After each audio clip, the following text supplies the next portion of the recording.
We're just normal men. What do you mean, normal men? We're just innocent men. It's time for Side Scrollers with me, Stuttering Craig. You decide when you lose, not other people. And Blabs. I like pickles. And co-hosted by our friends from around the internet. If you like common sense, hit that thumbs up button and, of course, the subscribe button. And join us Monday through Friday live at 11 a.m. Central Time. And now, broadcasting from our homes, it's time for the #1 gaming and entertainment podcast on God's green earth. It's time for Side Scrollers. 5, 4, 3, 2, 1. Welcome on out to Side Scrollers on YouTube.com and Rumble.com and SideScrollersPodcast.com. I hope I'm not underwater. Happy Wednesday to you. I'm Stuttering Craig. My, oh my. Did the internet give it over the last 24 hours? Here we are, ready to go with a great group of friends today. It is hump day, which means we are going to just jump right over that hump and slide on down into Thursday and Friday. It's going to be a great one. Hello, Blabs. Hello. I'm still reading today, but hi, everybody. There she is. She woke up. She shows violence every day. I did. Lots of it. Craig can confirm. I was mean. Not to him, but to people who deserve it. It's been really interesting, though, Blabs. It really has. The idea that your slow evolution into a hardened internet bully over the last 18 months. I can't even be a bully. I just smacked my own hat when I did that. Me. I'm too derpy to be a bully. Clip it. I'm too derpy. Well established. Well, glad you're here as always, Blabs. Joining us today on this Wednesday hump day, joined by the wonderful, super talented pianist, Lady Desiree. How are you? Hello. How are y'all doing? How's everything going in Kick World? Oh, it's crazy, but it's good. Well, here we are. Apparently, was I underwater during the intro, by the way, Blabs? Mm-hmm. Yes, a little bit. Now you just sound constipated, but that's better. Thanks, Blabs. You know what the issue is? I'm going to tell you what the issue is. The issue is that we're doing things on this show that StreamYard is not designed to do, like having music overlay and all that stuff. It's not designed to do that thing. We're pushing boundaries. We have been, and I haven't found a solution on how to deal with this yet. So I'll figure it out. It's going to be great, and I will no longer be underwater. It's only been a year plus. We're still doing it. Hey, by the way, going on 18 months, by the way. 18 months in a week from now, I guess. So maybe we'll be like, we'll just start talking. 18 months. Let's see. When do babies start talking? What, about a year or so? No, they start back. Yeah, I think about 18 months. Okay. Somewhere around there. We'll start saying our first words. It'll be great. Goo Goo Gaga. Speaking of Goo Goo Gaga and saying their first words, welcome Kay from Melee Games and James from Melee. I am a wee baby, and I am ready for the show. I love Underwater Craig, by the way. How do we get Craig underwater to recite the entirety of The Little Mermaid? I think that would be beautiful. We gotta play Aquatic Ambiance, Donkey Kong Country. Oh! While he's underwater. I'll provide it. It's all coming together. Piano for like the part of your world. And then as the audio fixes itself, it's like part of your world, and he's here and he's made it. He's no longer underwater. Everyone in chat right now, look at Craig's face. Look at how much regret he has bringing on us again. You see, Craig can totally be like, look at this stuff, isn't it neat? And he's pointing to his mixer and all this tech on his desk. I can see it happening. It really comes down to how quickly does it take James to get booted off the show. I was thinking the same thing. And today at last, he got about 37 seconds in. So here we are. James, are you ready to recover? Record. Yeah, and I also want to... Just kidding. So remind everybody, we are live over at rumble.com/sidescrollers. Blab, stop putting him back in. Why not? Leave him alone, poor James. I love her Gears of War hat. She'll bring me back in. Oh my God. We are live over at Rumble. We also have an X account, and of course, we have an Instagram account, don't we, Blabs? We do. So I have some names and clips of the show, and I hear myself again. Hello, me. There's two of me. It's fine. Damn. Getting out of hand. Now there are two of them. Ridiculous. Need to change things around. But yes, we also are live over on Locals, which is at Side Scrollers Podcast. And yes, the audio version of the show can be found on Apple Podcast and Spotify. Speaking of sidescrollerspodcast.com, yesterday we did kind of like a bonus episode in the afternoon where I spoke with a former developer from EA, Microsoft, and Wizards of the Coast. Worked for all three of those companies. And I'll tell you what, man, it was a really interesting conversation. The first hour was over on YouTube, and the second half of it was over on sidescrollerspodcast.com. I encourage you guys to go over and watch that.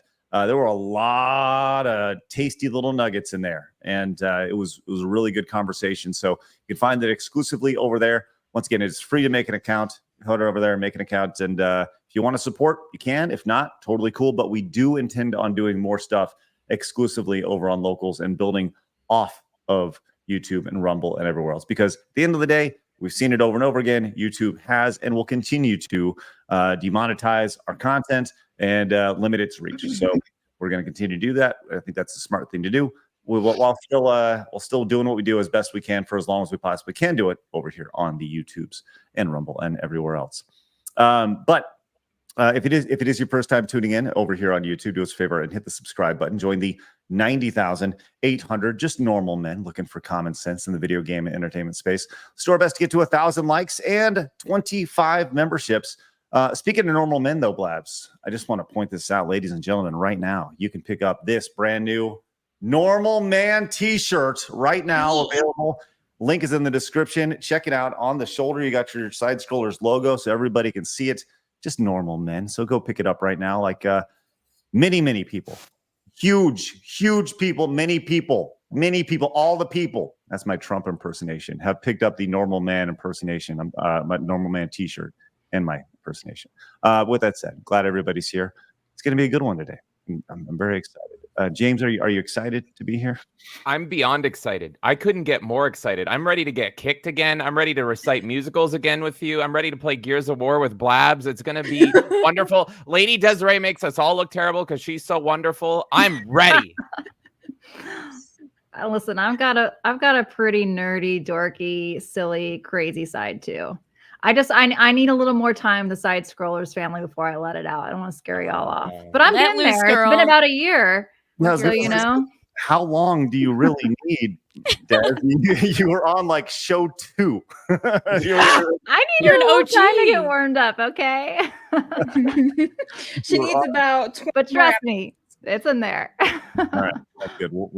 There will be a day where you blossom like the flower you are, And and scare everybody off. true Desiree comes out. It's gonna, you know, what'd be fun Final form, Desiree. She's gonna go Super Saiyan on us.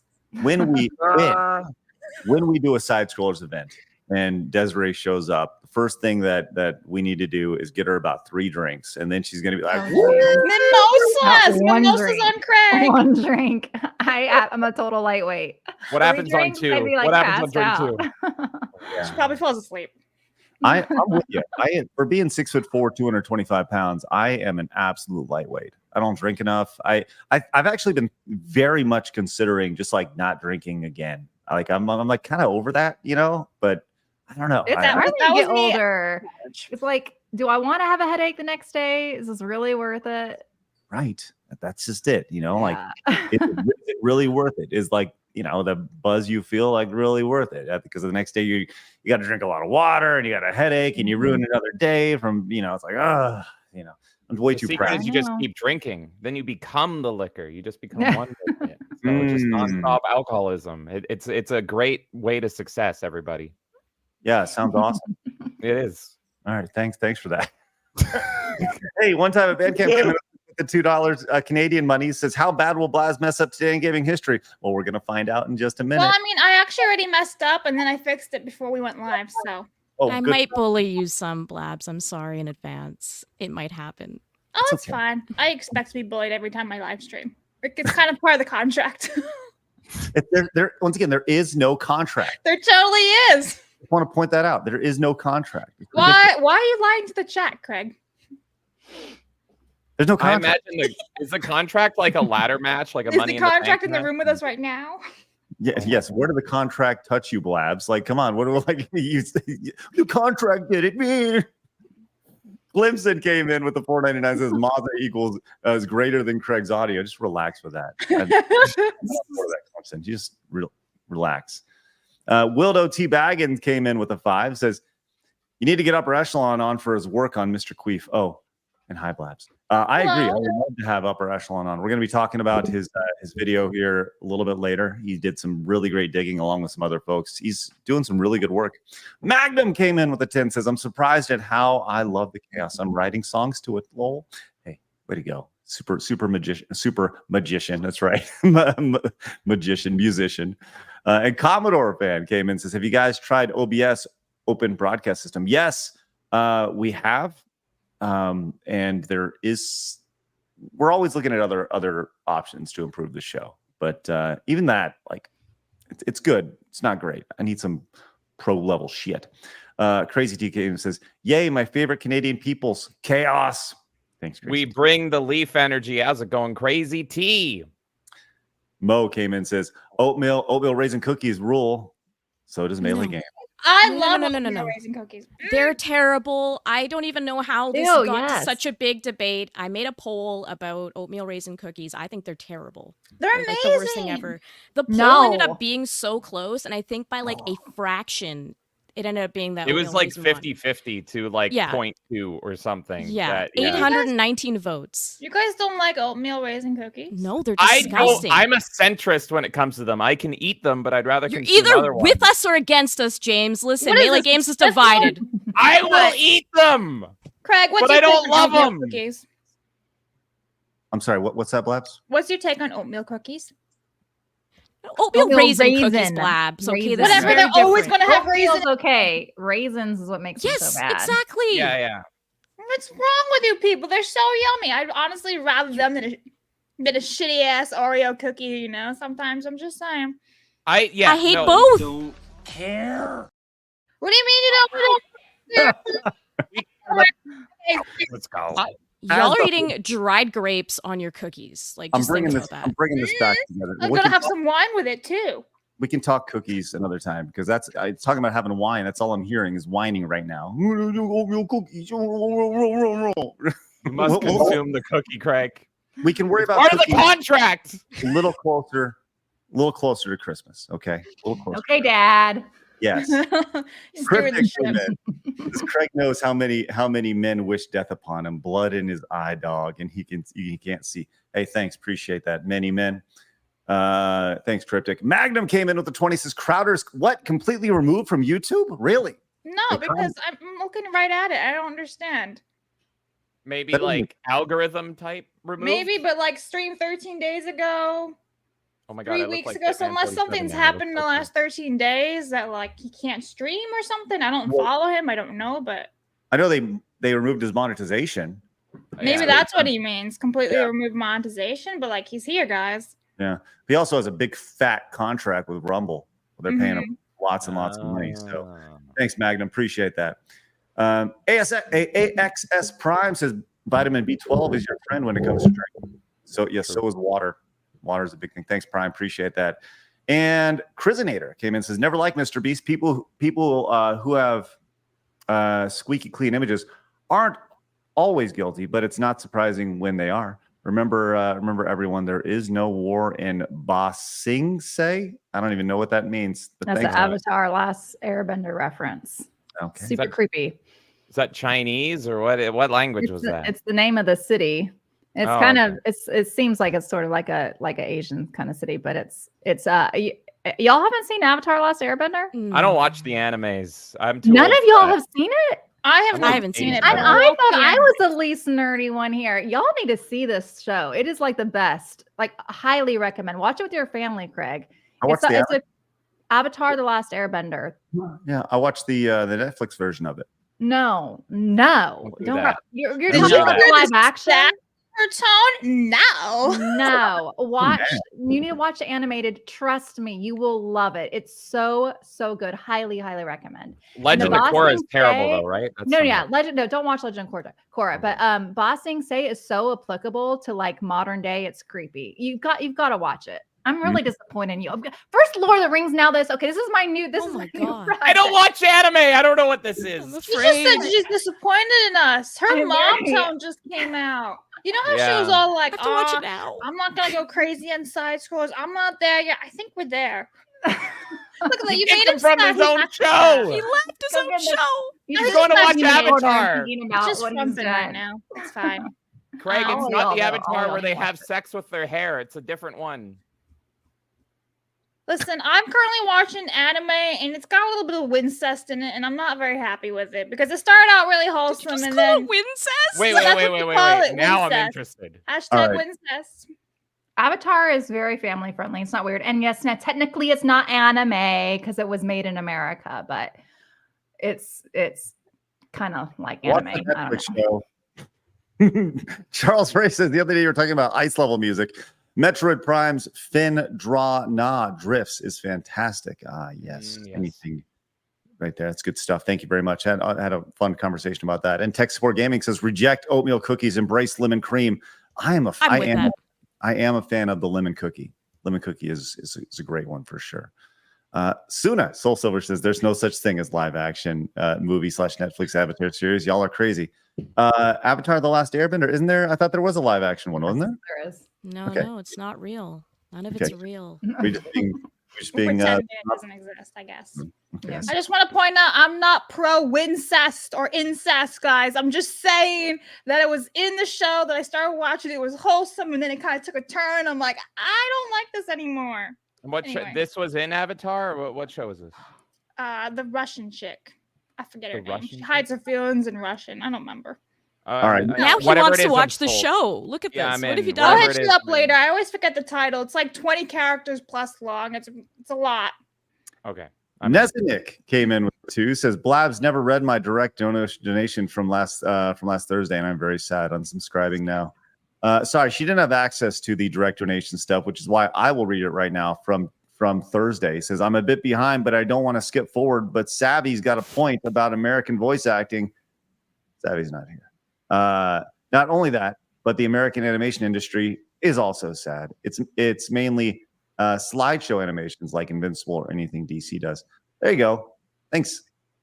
Appreciate that. That's awesome. Delta came in. Says, hey, Craig, have you kept up with the whole Stop Killing Games movement? Ross is getting his signatures. Pirate Software came out to oppose the initiative and silence Ross in the comments while saying you will never talk with him. Homework for Blabs. I already know all about it, actually.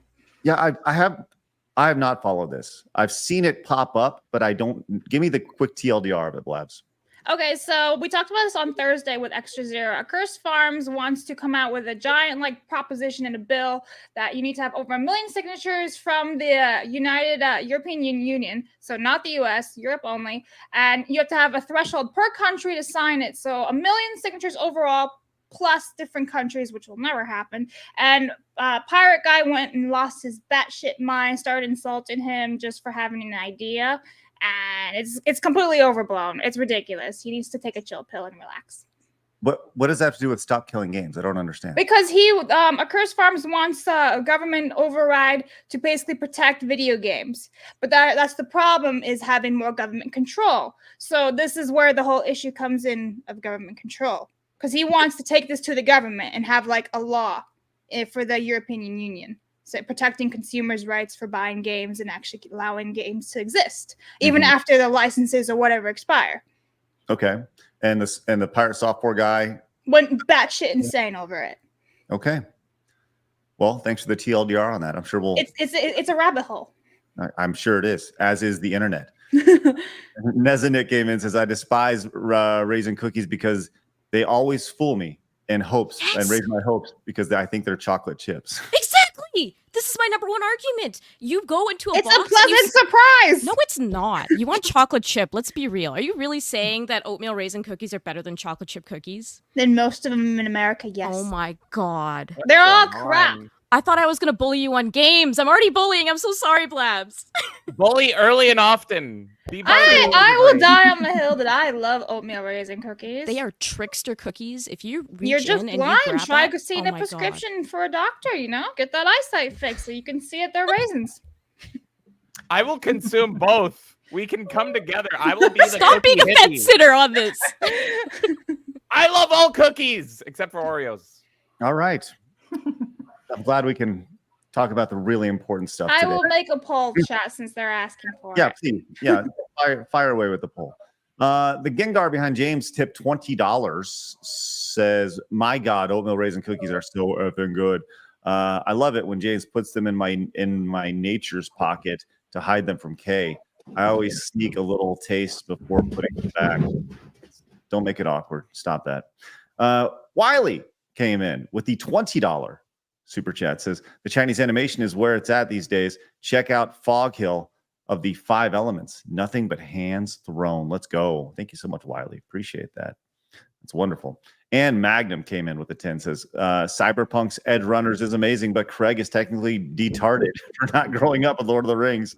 His brain is paralyzed by lack of decent movies." Now, listen, don't talk to me about lack of decent movies when Blabs hasn't even seen any Arnold Schwarzenegger movies. Don't Stop talk to me. trying to throw the blame on me for stupid Arnold every day. It's No. tiresome. I'm with Craig. At least I know my Star Wars and Marvel and Lord of the Rings and Harry Potter. Arnold is way What better do you than have there, Marvel. Craig? Huh?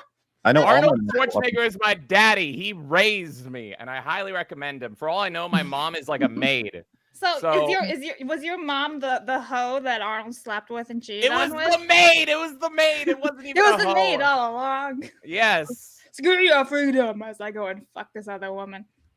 Yes. Does Shane? Kindergarten Cop like count as something? Because that's the only one I've seen. Wait, you Yeah. haven't seen Terminator? No. Okay. Or Jingle All the Way, the all-time holiday classic? We clearly need to get Des and Blabs together to binge watch some Arnold movies. This needs to happen. And honestly, I'm kind of upset right now. That's all right, Craig. I'm always upset with you. We're all upset for different reasons. Why am I Shane sad? came in. What's that, James? I said, why am I sad? I was agreeing with all the sadness. Yeah. Shane came in and says, "Hey, side scrollers, the fam and I are visiting my parents in Southwest Georgia. Would y'all believe we're staying in a VRBO that was once a Jewish temple?" Okay, nice. Cool. I think we'll be visiting your stomping grounds soon, Lady D. All right, there you go. All right. As Lady D apparently grew up in a Jewish temple. No, but I am very close to the area he's talking about, but in Florida, North Florida. All right, look, we're gonna get to every super chat, every direct donation, every Rumble rant throughout the course of the show. Appreciate everybody popping in today. Let's get into today in video game history. Blab, fire away. Okie dokies. August 7th, which means Robo Warrior was released back in Japan in 1987. We have Crazy Taxi Fair Wars. I was about to say Fairway, but that's not right. Fair Wars was released back in 2007. And then we also have Hellblade, Senua's Sacrifice, releasing back in 2017. And James is doing the big eye roll at me right now. What's the matter, James? No, not that. I was reading chat while I was also listening to you. I was just looking at Dude 1286 because apparently Craig called Halo 2 a 360 game, and that's Dude, what it was I like was. 10 years ago. You think I'm supposed to like remember all the games that came out for everything ever? It's Halo. It's the peak. It's peak of gaming. Yes, I played Halo 2 on the 360.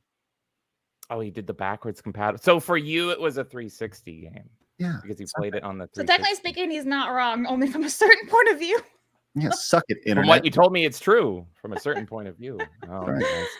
So let's talk about some games that Blabs missed. Whatever. Oh, thank you. I'm so excited for this one. As Let's talk always. about it. Well, games that Blabs missed today in gaming history include Rad Racer from 1987, released for the Nintendo Entertainment System, which was a classic, so much of a classic that it was included in the original Nintendo World Championships competition. Rad Racer from Japan. You mentioned Robo Warrior as well.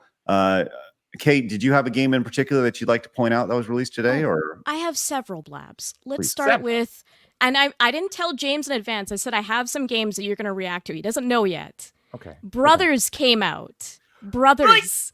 That's like the best game of all time. That's like peak gaming. What? Brothers. Sam and Max.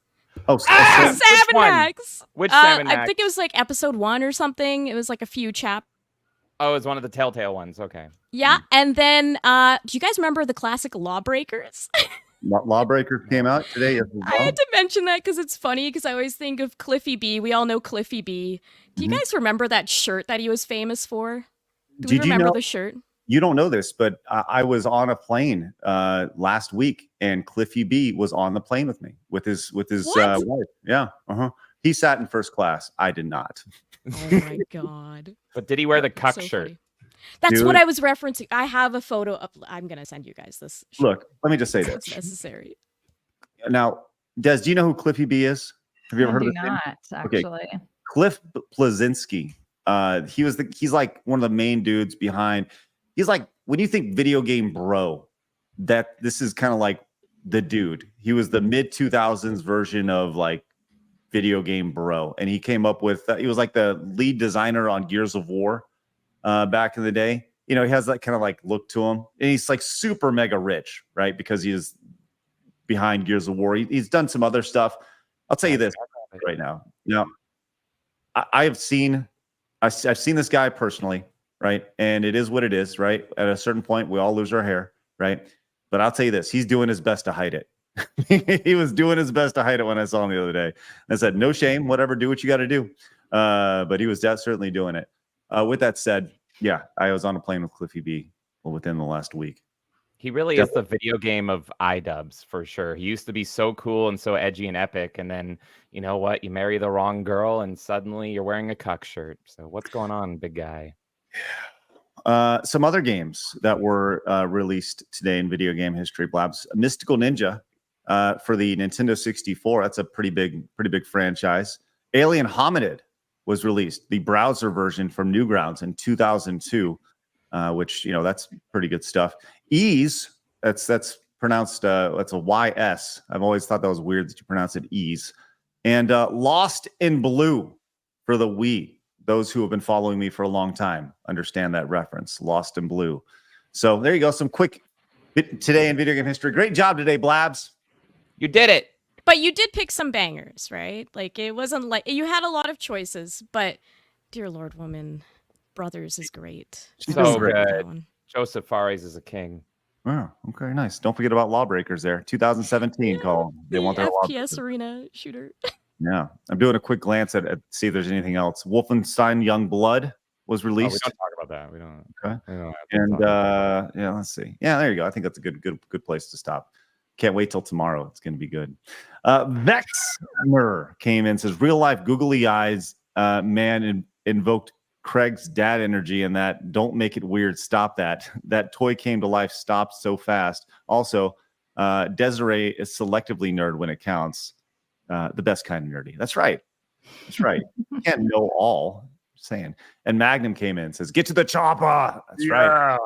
Yeah. All right. Like I said, we're going to get to every super chat, every direct donation along the way. So we will certainly get there. Appreciate everybody's support. But right now it's time for my favorite segment, your favorite segment, everybody in the world's favorite segment. It's time for Hard News.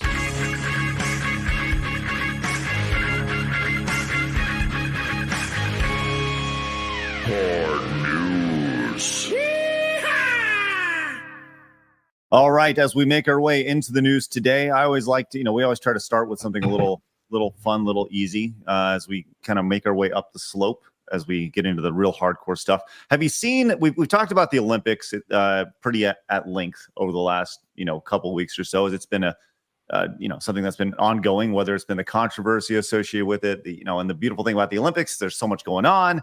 There's always an underdog story. There's always some sort of story that captures everyone's heart, whether it's the guy shooting the gun without any stuff, or like the gymnast who wins the Olympic, whatever, right? There's always some sort of story. But the trend that's been the most fun to watch over the last few days has been the I did not qualify for the Olympics trend. Have you guys followed this at all? I've seen it a little bit. I have. Okay, It's this pretty is funny. awesome. Des, have you seen It's painful though. Have you seen the I did not qualify for the Olympics trend? I have not seen that, no. So this is more or less bunch of fails when it comes to these Olympic sports. Oh, And it's just people constantly failing as they're trying to do various things. And it's better because it is set to the national anthem, and because people absolutely just boing, just totally screwing up on wonderful things. That's oh, probably one jeez. right there. But look at this! Look at this! Her magic. Oh, Oh my no. gosh. That She was a went Looney forever. Tunes recovery. She should have been in there. Should have been in Yeah. the Olympics. Oh. Oh. Then you got this. That's maybe my favorite one. The idea that she bounces from one diving board to the other diving You board. remind me Oh of my Back to gosh. School with like Rodney Dangerfield when he does the diving tricks, boing, boing, boing. Yeah. Right. Very back to the school. Just whoop, whoop, and then it's off to the side. This one, the triple flipple right into the face plant, which was quality. And I mean, honestly, it's Oh, this is Did she just fly painful. to the Some judges? of these are really painful to watch. this one may be the most painful right here. You can just see where this is going here. Oh. Ooh, And you see crumples. look at the coaches in the background. You're like, ouch. I need therapy. Look, All sorts of therapy. I love laughing at other people's pain, physical pain. Does that make me wrong? Yes. You're terrible. No, that's comedy Makes You you 101. only human. laugh at the Kevin. Ow! Yeah, see that? Oh my god. Come I on, believe in kids. these people. If Kurt Angle can win a gold medal with a broken frickin' neck, so can these people, and they all have broken frickin' necks now, so they're God. fine. Anyways, this is the new trend over the last little bit. I got to be honest. Look, we all When's yours? Jackass. Listen, I've messed up many things in my life. I've definitely screwed up. Was when it it on comes to video YouTube. for us to see for the Olympics? Only highlights, Blabs. I only have intense, crazy highlights of me playing sports on the internet. So no, but I am all for this trend. It's why Jackass was so popular, back in the day. And Jackass is still very much going strong. Have you seen? Just total side note. Have you seen Steve-O's dip into podcasting? Steve-O's has his van that he drives around and does his podcasting. Have you guys seen that before? I know he's like totally killing it. I used to be a diehard, big, huge Jackass fan. The last movie was a little rough, but I'm just proud of Steve-O for like killing it because he was down in the dumps and he's like totally recovered now. So it's awesome to see. Yeah, Wild Boys, the National Geographic show or whatever. James, That you was showed the me. best. That was so so good. underrated. Wild Boys was the best. just Jackass in nature. Like that's how they sell the show. Well, we're just gonna go off and do crazy things in nature. Just fuck with all the animals. It was amazing. Great. So yeah. Anyways, I like that trend. That was fun. And you did it, Blabs. I know you put that story in about the girl getting passed at the last second. Yeah, that's so sad. I think everyone's seen that, but at the same time, I don't think that was at the Olympics. I think that was actually Oh, something else? Yeah. I've So, been bamboozled. as always. The internet lied to us? What? I know. Oh my god. Blabs was very excited about this, as she's apparently a big fan of Happy Meals. This is what she eats when she goes. to No, I McDonald's. don't like Happy Meals. I don't like McDonald's. In fact, I've only been to McDonald's like 4 times in my life, and 3 of the 4 times I felt really sick. I used to love McDonald's, so I'm interested. Well, this does. I mean, if you're into, I'm guessing this is Happy Meals, but they are offering limited edition cups now, which this seems very like 1980s things to do back in the day. Obviously there's a tie-in to pretty much all sorts of IPs here. Let's see, we see Shrek here. We see the little minion guys. But I do like the little McNugget. Do you guys remember these guys back in the day? Of course. Ooh. But again, McDonald's is so terrified of Super Size Me 2 or something coming back. They still have Scrub. There's no Ronald. There's no Grimace. There's no Hamburglar. There's none of that. I'm also concerned about lead paint because this looks like the Garfield lead paint glasses from back in the day. There's the Coca-Cola polar bears. We haven't seen that in ages either. The the polar bears. That's are the on only there. one I want. I was thinking that's the only good one. Yeah, that's the only one I actually like, but Coca-Cola kind of sucks as a company too. But you're absolutely right, James. I totally forgot about Ronald McDonald. He's like gone. Yeah, and Yeah, it's all and his because of whole Super Size entourage. Me. I will never forgive that documentary for absolutely ruining fast food culture and destroying America. I hate So it. that's when Didn't he they just they died all too left. recently? The Super Size Me guy? He did. Yeah, yeah. You Of don't have to worry liver about failure or Supersize something. Me 3 because yes, Spurlock Oh, did die wow. recently. Yeah, there's a lot about that documentary which a lot of people it's kind of come out over the last 10, 15 years or so. Like during that documentary, he was like a raging alcoholic, and they talked about how his liver went to crap like while he was doing it, but it's because he was pounding alcohol the entire time he was eating McDonald's. So like if your diet consists of alcohol and McDonald's, you're probably not going to be doing very well by the time the 30 days is up. So yes, it's but I don't think you'll have to worry about Super Size Me 3 because they did make a Super Size Me 2 actually. Did you know? they? Yeah, yeah. I didn't even know that. Did they use a woman to make it equal? Does she blow up No. like a balloon? No. It was about the chicken industry.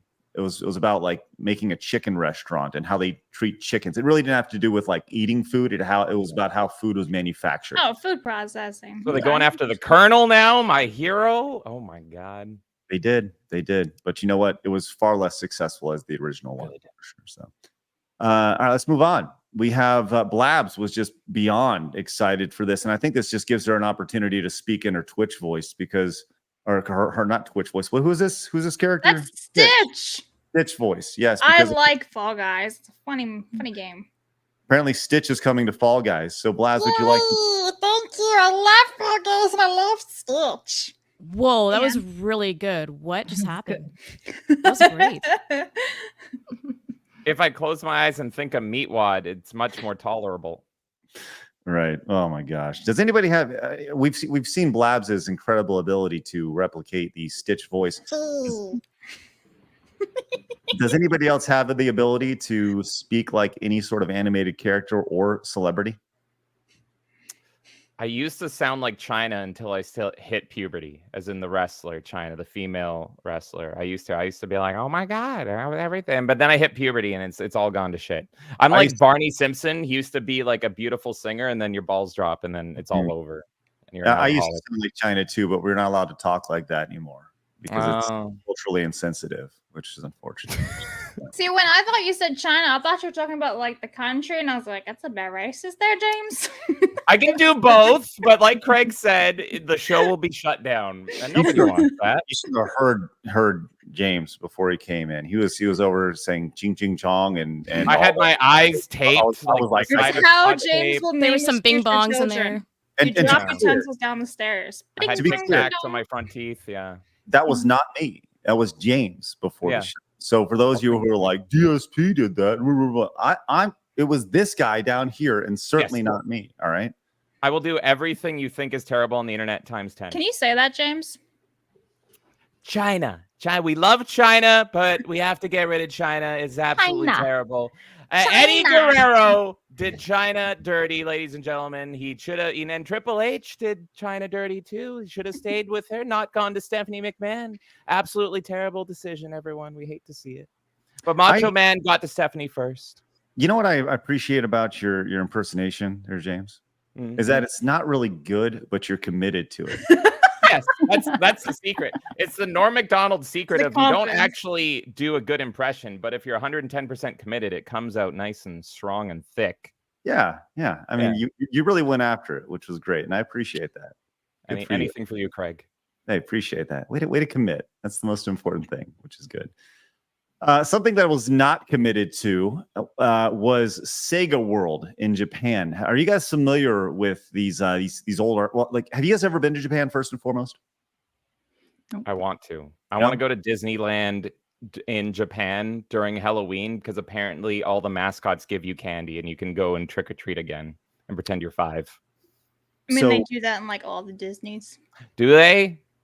Pretty Oh, sure. shit. I think I don't so. have to go to Japan anymore. Or you just go down the street in Halloween.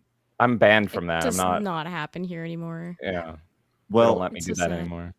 over in Japan, they have arcades still to this day. But obviously, back in the day, they were much more prevalent than they were today. Now, just like here in the United States, there are some areas that are less profitable, less vibrant as they once were. And there was a tweet from Nostalgic Gamer that kind of popped off, which was really interesting to see a classic Sega world from back in the day that is now just abandoned and derelict Aw. in Japan, which I'm sure that if you were to go on YouTube, you can find some sort of YouTuber like walking through this place. But when you look at it, you see it's, obviously nature has taken its course. This used to be some big arcade that you'd go in and check it out, man. But they don't have any pictures from the inside, but it is sad to see these once great relic. Obviously it's a relic of its time. Surely somebody can turn this into a factory or a fireworks stand or something. But yeah, do you guys? Obviously, I love talking about arcades. I think arcades. I think we're gonna look back on arcades as this really like a 20-year time period, right? From like the mid 70s up until like the mid 90s, kind of dying off into the early 2000s, as this really unique time when it came to culture and video games and specifically like my development as a person. I will always hold on to the. Do you guys have any like affinity for arcades? Oh, they're amazing. And we actually still have a few local ones here. We have like one place that tries to replicate the old school arcades, and it's great. You just pay a fee and you walk in, you play all the games, and we love it. We go every few weeks, I would say, at this point. It's such a fun time. And it's sad to see that this fad died off. I mean, there's so many games you can play at home now, so people don't feel a reason to go and do that. But it used to be such a social experience. You go have a drink, play some games with people, meet some people, get competitive, and yeah, it's just not the same anymore. So I'm happy that there are people still trying to maintain those machines. But the thing with all physical is that eventually it deteriorates. So at what point do those arcades deteriorate to a point where we can't play them either, right? So it is sad that a lot of kids nowadays are not going to experience that same thing that we got to. Des, did you have any fun arcade memories? Oh yeah, for sure. I mean, like just like Kay said, it's just so nice to always be able to have a reason to get out and bond with people in person. I think that's kind of the sad thing that's sort of lost in society today. So yeah, I always love playing games. I'm actually highly competitive, so I love playing against other people like in person and having that back and forth. And yeah, I miss it. It was a lot of fun. What's funny is arcades. I think the business model, it's not. There needs to be a demand for these games that you can't play at your house, right? And there's an arcade that opened near us that we went to recently, and my kids saw DDR for the first time with Dance Dance Revolution. And there was light gun games, there was motorcycle games, race car games, your classic fighting games. They had an entire setup of Switches and Xboxes and whatever for you to play. But the game that they kept going back to was Dance Dance Revolution because they can't play that at their house. And it was really fun to watch for sure. I mean, they probably spent legit 2 hours just playing DDR and wanting to improve their score. Once they kind of got a hold of it, it was really, really neat. But literally before the show today, my 12-year-old got a taste of the arcade because we have one of the arcade 1-up Street Fighter 2s. And she was playing Street Fighter 2, which was like fun for me to hear, right? And eventually, she got to a certain point, and we all got to this point when playing an arcade game where you just can't beat it, specifically when it came to like fighting games. And she got to Blanca, and I guess Blanca beat her like 5, 6, 7, 8 times in a row, and she just totally rage quit. And she's like, "Oh, I'm done." she shut it off, and I went over and I talked to her. I was like, now imagine having to pay 25 cents every time you lost to do it again. Lining up your quarters on arcade machines. You remember that? Whereas like I'm next, like here's my quarter. Like that doesn't happen anymore. No. The quarter was the quarter, placing your quarter down was not only your right to play, but it was like a commitment to the rivalry which was about to happen. Like if I beat you, I took your quarter. And the reality is you didn't take it, the arcade did, but it's like, it's like a check mark. I beat you. It was awesome. Good times. Anyways, rest in peace, Sega World. in Japan. You've obviously been dead for a long time, but it's fun to reminisce about those memories. So, all right, let's move on to Disney Plus. Hey, did you guys hear about the great news from Disney Plus? Yeah, I'm so Unfortunately. excited to say unsubscribe to Disney Plus. Right. They are raising the prices at Disney Plus. This is the 5th time that the price has been raised since the launch of the product. And this is really interesting because you've seen Amazon do this as well. There's now the ad-free tier, whereas like Prime used to be ad-free all the time, and then they're like, well, if you want ads free, just $2.99 more a month. Because now when you if you watch something on Prime, you have to get like 90 seconds of ads before you can watch it. That drives me crazy. Prime is the worst one out of all of them because on top of that, you go and you think that you have a movie or a TV show, and it's like, no, actually, you have to pay for this. We just offer it to you on here, but you have to buy it a la carte. I think Prime is like by far the worst out of all of those streaming services. So bad. Well, they are upping the price for Disney Plus, and Disney also owns Hulu and ESPN, and they got their big old bundle here. So we can kind of take a look at how the prices are going to be changing here. You see the previous month for just the basic with ads is going from $7.99 to $10 a month. The premium version is now $16 a month, previously $14. You can get the Hulu by itself, but then you get the triple bundle, which I believe we had this bundle for a while before Disney like totally went crazy. I think they had an introductory offer. I think it was like $7.99, $9.99, something like that, maybe $8.99. And now it's going to be $17. So then if you want to get Hulu plus live TV, it's only $96 a month, which goes back to like you have all these individual packages. You have your Prime, you have your Hulu, you have your Disney Plus. At a certain point, they're just like, it's cheaper just to get cable again. Yeah. I feel like that's kind of where we're at with this. Des, do you have any thoughts on the raising of prices again, or do you have Disney Plus at all? I know I was actually gifted Disney Plus by one of my viewers because he wanted me to watch The Mandalorian. This is right when it came out, everything that happened with Gina Carano, obviously. And so that's how I got Disney Plus, but I have since canceled it. But yeah, I do think it's frustrating because I remember when all these streaming services started out, and I was like, oh, you can save so much money if you just get like one streaming service like Netflix or whatever. And now it's like, yeah, that's like the price of what it was just to get cable. It's like around $100 a month or something. You add up all those things and you're like, you're there or over it at this point. So it's pretty frustrating. Well, the price is now double what it was at launch. So yikes. That's where we're at. Thanks, Joe. Appreciate the inflation. But, yeah, I just don't get it because they're raising the prices right after releasing The Acolyte. And so it's like, we made the worst shit imaginable. Give us more money. And it's just like, who's going to be like, okay, when you can just get ExpressVPN or another VPN or something and then not support them? Not that that's anything related at all. There's nothing in relation to having a VPN subscription and substituting that over Disney, but I'm just saying it doesn't make sense to me at all. I think it's go ahead. I was gonna say I just have such a hard time with the Disney thing because like I loved old classic Disney. Like I was a huge Disney nerd. I am still a huge Disney nerd for all the old stuff. And so it's hard because like I do want to have access to a lot of those old live action movies or just, you know, the more obscure stuff. And I'm just so frustrated. I so desperately want Disney to kind of return back to its magic and wholesome quality stuff so badly. The best way for that, Des, is to get a VHS player and own the VHS tapes. Because even if you subscribe for the old magical content, because this isn't Disney, this is the company that calls itself Disney at this point. Right. But even for all that stuff, they just put warnings over it, and they're just like, "This was made then, and you should feel bad for liking it," or they'll outright change it. Like how many of these movies? Yeah, have been Lilo and changed a billion Stitch times? has been changed. Sweet Life of Zack and Cody. There's an episode that was either altered or omitted. It's wild. There's a couple things that premiered on Disney Channel like 20 years ago, and it's already been altered, guys.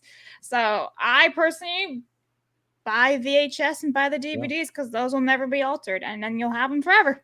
Even the Blu-rays are bad. They did the Blu-ray for Cinderella, and they actually scrubbed it so clean that it lost its detail. So it is like it's really you stop at DVD. You have to stop at DVD, and even like I think what is it called, Fantasia or whatever? I don't remember. But that was censored like back on the VHS, and then don't get me started on Song of the South and all that stuff. So Disney is no stranger to censorship for forever. Oh yeah, no, I'm well aware, and I also know that like if you really want to enact change, you have to hit them where it hurts in the wallet. So I'm just saying it's hard for me, y'all. But I'm trying to be strong. If I'm not mistaken, some of those old Disney VHSs, if they have like the black diamond on the spine, supposedly some of those are actually worth like a lot of money. So guys, check your VHS tapes. You might actually have a jackpot right there. The black diamond. Yeah. Nice. Well, yeah, I mean, I guess good for Disney. I'm sure. I think when they raise those prices, I think a lot of it has to do with the sheer apathy of the consumer. It was like, oh yeah, it's just a couple bucks, whatever. And that's what they almost count on that. And I'm sure that's part of their strategy along the way of just like, in the indifference. Okay. I guess, another dollar or two won't matter. But when you multiply that times 10 million, all of a sudden, you're in pretty good shape. You're making some good hay when it comes to Disney. Speaking of movies, we got another popcorn bucket that was just announced, which I want to show this off here in just a second. But before I do, Ada came in with the 1999 super chat. Says, I'm head manager of a retro game store. I recently convinced the owners to let us open an arcade in the store. I have a lot of work ahead of me, but I'm excited to be one of the many keeping the arcade dream alive. Let's go, Ada. That's Good awesome. on you. That's great. If you're on Twitter, whenever you get that set up, I would love to see a video running through that arcade. That is freaking awesome. Please tag me in that because that is great work you're doing there. Yes. Joe came in and says, video arcades saved us during the video game console crash in the 80s. Indie games will save us during the soon-to-be upcoming video game crash. Thanks, Joe. Appreciate that. That's great. You guys obviously are passionate about the arcade stuff. Nathan came in and says, in Hillsboro, Oregon, there's a place called Next Level Pinball Museum. It is a fully restored arcade machines that you can play with unlimited credits after you pay a flat fee. The place is always packed. Let's go. As I was reading those, it'd be really fun to do, Blabs. Maybe this is something we can kick around. The idea of doing an arcade tour, actually doing the show from like awesome arcades around America and highlighting those. I would love to do that. Or That's pretty cool. Or like indie arcade or like indie game stores or something like that, right? We don't need a whole lot. We just need a little bit of space in the internet line. And then we have the whole setup. We can travel there. We can partner with these places. So maybe that's something that's worth discussing. I think that'd be pretty fun. We can treat it like as a meetup or something, or turn it into a big thing. Maybe once a month we go to an arcade and somewhere in America. And I think that'd be pretty baller. I'm sure they'd make a lot of money from people showing up. It'd be great. So anyways, yeah. Karnak says Craig's version of park hopping. Yup. Man, I love that. I love that idea, man. Arcade hopping. You really should do it. And those companies, they also want the traffic. So I'm sure they'll be happy that, oh, hey, look, more people are getting exposed to arcade. Like, people don't know about these arcades sometimes. So you'll be able to put a spotlight on that too. That'd be fun. Maybe we can think about it a little bit more. Maybe make that happen. All right. Next, the popcorn bucket has been a very trendy thing. And I think we're going to look back on this and be like, oh, the popcorn bucket. Remember that fad? It has definitely been a fad over the last couple of years. And, Disney kind of started it with, at their parks. And then it obviously transformed over into the movie theaters. We saw the Dune popcorn bucket. We've seen the Deadpool popcorn bucket, the Deadpool and Wolverine one. There's a movie coming out very soon, which I'm actually pretty excited for. Beetlejuice 2. Beetlejuice. Oh, that's what it is. Okay. Yes. Have you guys? Are you guys excited for Beetlejuice coming out? I love old Tim Burton. He's one of my favorite directors up to a point. Tim Burton's one of those directors where as soon as like CGI hit, he became terrible. So I will watch it, but I don't have faith, if that makes sense. I want it to be good. I want it to be good so bad. So we will see, because I love Beetlejuice 1 so much. Well, one of the most terrifying things about Beetlejuice, at least for me as a kid when watching it, was those freaking sandworms. Remember those sandworms? And they're pretty iconic when it comes to Beetlejuice.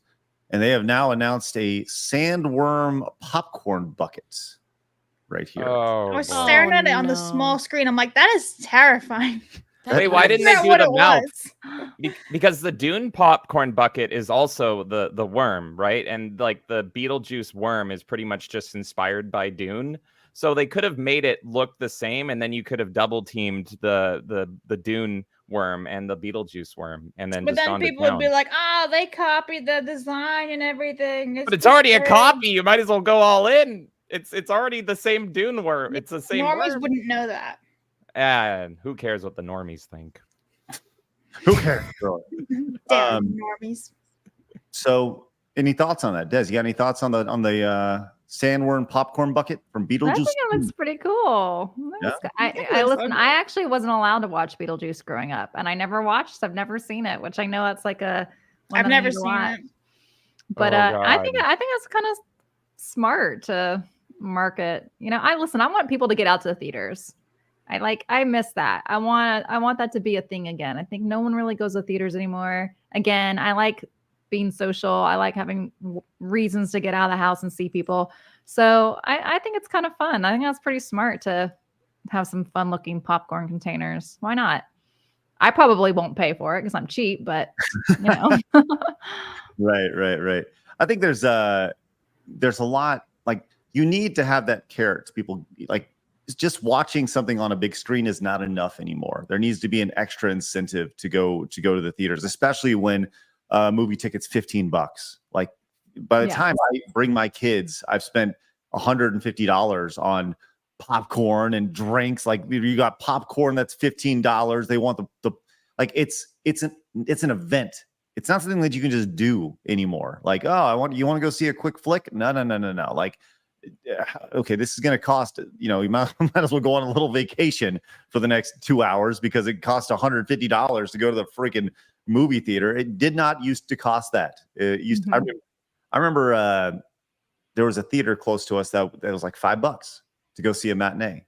Like, that's what I'm talking about. yeah. I want $5 theaters. We had a dollar theater here for a long time. So like movies that, they were movies that like been out like a couple of months or like 6 months or something, but it was awesome. I remember when that opened too. And it was like right in the height of the 90s and everything was like neon colored inside and stuff. And it stayed open for a while. It was really sad when it closed down, but yeah, everything was way more affordable back then.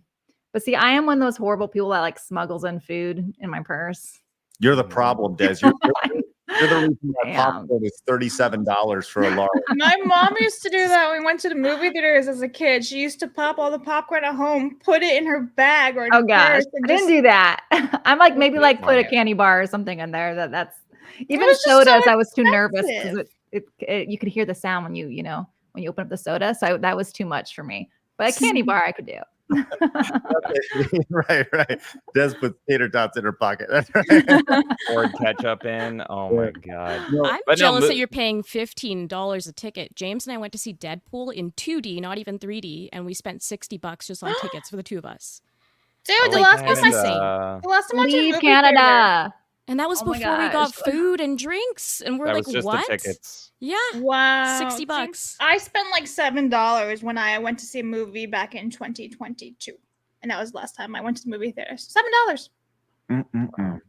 All right. It's film and movies, they became popular because they came about in the Depression, and so people couldn't afford to go see the big shows like the plays and everything. So you pay a nickel, you go to see a movie, you're distracting the family from hunger and the harsh realities of the world, and here we are in like effectively another depression, but movies are completely priced out. It makes absolutely no sense. So movies could have a huge comeback if they just realize that it's like, this is what made us big. We need to be cheap. But no, they're all just greedy, and the suits have no understanding or idea. So if the whole point of a movie is to go to the theater and be like, let's watch something today. And if movie tickets are $30, at least in Leafland, no one's doing that. You have to like prep for it. You have to save money just to go to a movie, which is insane.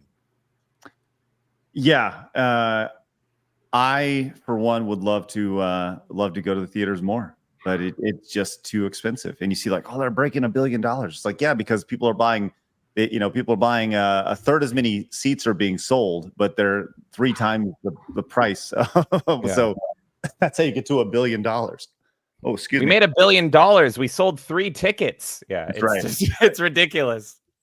Hey, you made a comment about not listening to the normies, and I agree with Flickerblocks here. He says always listen to the normies. They're the unwitting barometers of what the real issues are. I 1000% agree with that. Yes, I think there's definitely something to that. All right, let's go and move on as we are plowing through the show today. So much to talk about. Hey, let's talk about. I'll tell you what. It was announced yesterday that Kotaku had hired a brand new editor-in-chief to their outlet, and we talked about this briefly on the show. And I mentioned how I invited this person on to the show because I think, hey man, like, look, I put in an application, or I submitted my resume to be the editor-in-chief. It was a real thing that I did. Did I hear back? No. Did I get an email back? No. Did I hear anything? Absolutely not. No sour grapes. No big deal, right? I knew it was a long shot, right? I live in Texas. I don't line up with Geo Media's line of thinking. I'm certainly not going to relocate to New York, but I thought, hey, we can at least take a shot. So I thought, hey, it'd be good to send out a congratulations to the new person. And look, I'm all about like giving people the benefit of the doubt. You have an opportunity to go in and change things and make things better. By all means, go crazy. So I sent out the invite. I said, hey, how about congratulations? Instead of talking about you, I'd rather talk with you. So I'd like to publicly invite you on Side Strollers to talk about your goals. Well, that was in the morning at 9:45. Shortly after that, in the afternoon, about 3 hours later, some real interesting information about some past tweets that this person put out really did not make them look very good, as they look fairly, what's the word, racist, as he made several comments about white people, and like this: I'm in an office full of white people today. Pray for me. Where once again, I feel like in the barometer of racism, if you were to flip any sort of race or color in here, if anybody else said that, it would probably be deemed incredibly racist. Like Blabs. I've heard her say, I'm in an office full. No, I'm just kidding. I'm just kidding, Blabs.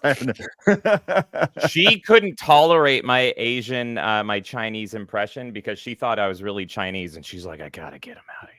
That's right. So, And Can't tolerate it. You drop a bunch of utensils down the stairs and you name your child. What is this? Carry on. With that said, now I do want to preface here, once again, this is in 2016, right? And people make stupid comments on the internet all the time, right? But this is a reoccurring theme as we go forward 2 years. Working with white people definitely is a top 5 emotionally draining experience. Once again, What? feel free. Hey, Kay, fill me in. What's going on here? What is this?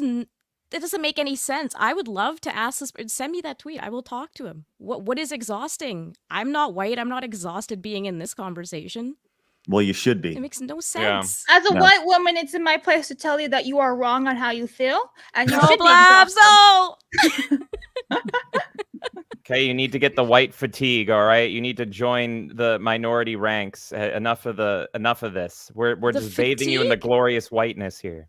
The Yes. fatigue I get is from other minorities complaining and making non-issues constantly. That is the fatigue I have, to be quite honest. So I don't understand this statement at all. This is crazy to me. Well, I don't know. I mean, this is a top 5. I'd love to hear what the other 4 emotionally draining experiences are outside of working with white people. And now he doesn't really have to worry about that because he has, his team is so diverse at Kotaku. He doesn't have to worry about it. But he continued. Says, white people really are the rudest MFers on the planet. Once again, simply just replace this with any other origin, race, or creed, and you would be lambasted for these comments. I would just like to open this up. Des, what are your thoughts on the blatant racism associated with the new Kotaku editor-in-chief? Well, I mean, I'm not surprised. Oh, I'm hearing a little bit of echo. That's me. Okay. I mean, I'm not surprised Kotaku isn't like, exactly isn't we know how Kotaku is. So I'm not surprised this is the new association here, but you know, people do make dumb tweets. So like part of me is like, I don't know where his mind's at today, but it's really, really concerning. And I do get very, very frustrated with just the hypocrisy that's out there. What groups are okay to make fun of, what groups aren't okay to make fun of. Even as a Southerner, it's like Southerners have always been fair game all the time, and that frustrates me. And it's like, okay, you can say whatever here, but like if you say about another group, it's suddenly, you're have to worry about your entire career. So it's just, the hypocrisy is just unbelievable and frustrating, but I'm not surprised. Now, when I put out my invite for him to come on the show to talk about his vision for the show, he actually did respond. He responded down below, but that has since been removed because he has gone protected, which, I think, like, welcome to the internet, friend. Anytime you're the editor-in-chief of something like Kotaku, he has gone in and gone in protected mode, which, hey, whatever, it is what it is. But he did respond and was like, hey, thanks. It was more or less, thanks for reaching out. Probably not the right time. And I didn't respond publicly to that, but I did respond privately to that. And I'd actually like to share what I responded to him privately, because I am no longer allowed to send messages to this person. So it's very clear that this relationship is severed before it even starts. Wait, did he unfollow you? Yes, because he did follow me, and I have been unfollowed, and I'm no longer actually allowed to have this conversation with him. This is not surprising at all. What did you expect? This is hilarious. Yes. So I would like to share with you exactly what I sent him. Now, he did not respond to him, but this is shortly after. I said, hey, Austin, saw your response and totally understand, as I'm sure you have your hands full. You're correct. The invite is sincere and in good faith and remains open. If and when things calm down, would love to have you on. We obviously think Kotaku has had major issues, but we'll certainly keep an eye on the direction you take the brand. Good luck. I think that's very great. Right? And this is how I speak to people. I speak to people very cordially and professionally, like, hey, and give them the benefit of the doubt. Unfortunately, he did not, as I'm no longer allowed to send messages to this person. Wow, that's insane. So rejection. That's disappointing too, because you gave him a chance to even potentially turn it around and give Kotaku another chance and go, hey, you know what? I'm the new person taking over. We get it. Maybe there's some places that were a little radical. Let's talk about it. And it could have been a turn and you leave situation. You might have actually won some gamers over, but instead you're going to double down. That's crazy. Well, I in his defense, which I always like to look at and try to give people the benefit of the doubt, right? Which is probably one of my major flaws, right? When people tell you who they are, you should probably believe them. And in this instance, I'm sure that he did not expect the roller coaster of yesterday, or at least the interest of him being the new editor-in-chief. So immediately, when you take over a brand like Kotaku that has been more or less on fire the past decade, and clearly is on the way out. I mean, if you read the original job description for the editor-in-chief, it very, very much was tied to guides and pushing that, because this idea of Kotaku being like an outlet for news, I'm telling you, within 3 months, that's changing. I think they have like 3 months, because they're going to give this guy a chance to get on his feet. And then the directives are going to come down from Geo Media to say, look, let's make the switch. This is why you were hired, was to make guides. And all these people who are, your Mercantes and your Carolyn Pettits or whatever their name is, they're going to be on their butts and sitting, without a job. And, because they're not going to degrade themselves by creating guides. Why would I create guides? I'm a Kotaku journalist. So anyways, just wanted a quick update on all that stuff. Unfortunately, it does not look like the new editor-in-chief, who apparently does not like white people, will be appearing on the show hosted by a white person. Racist? Shameful. Craig, we can fix that. Just paint yourself, and then he'll be like, now I'll come on. I don't think that beat go over very well. I'm just going to No? yeah. Okay. I This mean, it is worked why with you Justin handle it. Trudeau. Why not? Yeah, got voted and he's the twice. leader of my country. Yeah. Yes. Stay-at-home Hippo says, first day on the job, got into controversy. Perfect candidate for Kotaku. In a way, a sacrificial lamb, because now Austin is under the microscope. Thanks, Stay-at-home Hippo. Appreciate that. Yes. So yeah. I mean, there you go. Little update on the hey, but seriously, like, and I mean this, like, good luck walking into that hornet's nest, because I'm gonna tell you right now, it's not gonna go well. It's not gonna go well. Like, the only way to fix that thing is to fire everybody. And I go back to what I said before, whether it's me or whether it's somebody else, like, you need to hire somebody where everybody's going to quit, because you need to hire somebody that nobody wants to work for. And in this case, I guarantee nobody on that staff wants to work for me, because I will hold them accountable and I'm not going to allow them to do all their nonsense, right?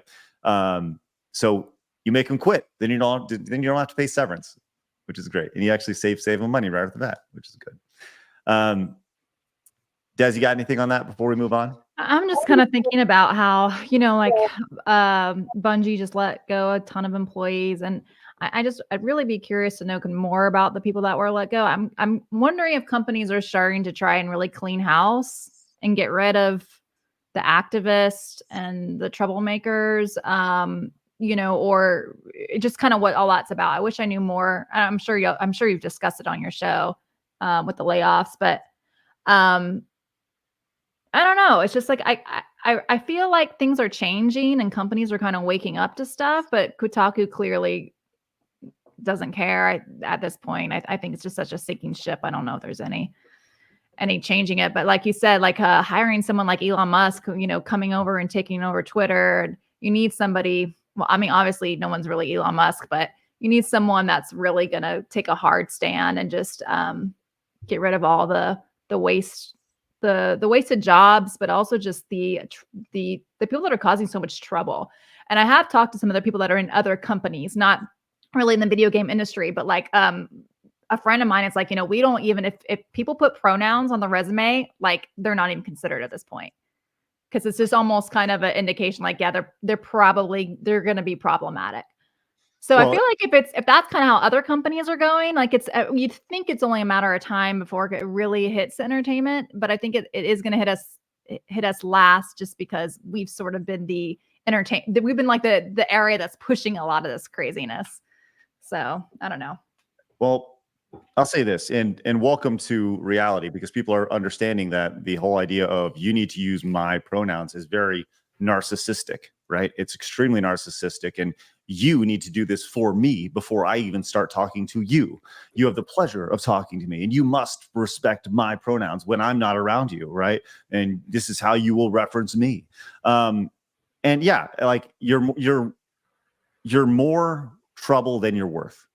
And I said this, 2 years ago, and I had somebody who watched me who was like, you're not validating my identity. And it's like, no, I'm not validating your delusion, right? That's what a friend does. A friend will speak with you honestly and not validate you when you act in a fool at the end of the day. So, well, anyways, the invite, by the way, is still very much open. I thought about rescinding the invite but I think now more than ever, I think that he should come on the show and we should have this conversation about this. I think it's very, very worth having a conversation with the new EIC of Kotaku. All right, let's go and move on. So Des was like, hey, this would be interesting to talk about. And I agree. A couple days ago, we had a pretty big moment in the streaming space. On Monday, there was an interview between Adin Ross and Donald Trump that was live over on Kick. And it had 580,000 live viewers. That's a monstrous number. And this was from Benny Johnson, says, for perspective, that is more than any daytime cable TV show and a much younger demo. Not sure our leaders, no longer are our leaders in information beholden to the dinosaur media. Yes. And this was kind of like one of the memes that kind of came out of it, this idea of them like doing their little dance. I think everybody saw this. Yeah, they were dancing to YMCA at that point. So I thought this was interesting to talk about, not necessarily about what they talk about, but the idea that they talked it all. And some people are, oh, this is political, right? Look, in a way it is. But I think more than anything, it's the idea that you have politicians who are reaching out to streamers because they see the potential opportunity to reach a new audience. But this doesn't stop with Donald Trump, because after Donald Trump had his stream with this dude, Adin Ross, apparently Kai Cenat, I don't even know if I'm saying that right. I think. I don't know. Cenat? All right. Yeah. Well, he's like the #1 streamer on Twitch. And he said that he has been getting calls from the Secret Service about doing a collab with VP Harris. So this is like, once again, it's not necessarily about the idea about what they talk about. It's the idea that these people are seeing the value in having these conversations, which I think is a major shift in the landscape of media. And this was the clip of Kai talking about this. Be in a penthouse in New York. My bad. Hold on. Then on top of that, I got the fucking Secret Service calling me 5 times. I don't know goddamn shit about politics, man. I don't know nothing. Is he in a Wayne Lambright shed? Like, in a where is he? U-Haul truck or something. Yeah. So he's actually streaming from a U-Haul, which is pretty amazing. By the way, like, just throwing it out there. Pretty cool. Like, doesn't he melt inside of there? There's a lot of questions. So much just happened, and I'm so happy you showed me that. That was amazing. Look, CIA, Kamala Harris, you don't want to stream with this guy. Trust, he's a bad case, bad number. Look at him screaming. If you want a civilized, popular streamer to sit down with and really work the Kamala magic, you need to go have Kamala guest appear with Sam Hyde. He is very respectable, and that will set everything straight. Everyone will vote for you if you go stream with Sam Hyde. So I think that's what needs to happen. What? All right, let's go. Continue. I'm gonna keep it a stack. I'm gonna go ahead and say it. I don't give a fuck. Okay? Listen, I had a bad bitch that I've been trying to get on for like the last 3 years, the last 2 years that I haven't spoke to in like a year. I haven't spoke to this girl in so goddamn long, who gonna have the audacity to text me, we need you a part of the campaign. At first, I was thinking she was talking about like a video game, like a Modern Warfare game, or some shit. Or if not that, a clothing brand. I'm like, what campaign? Shorty gonna say,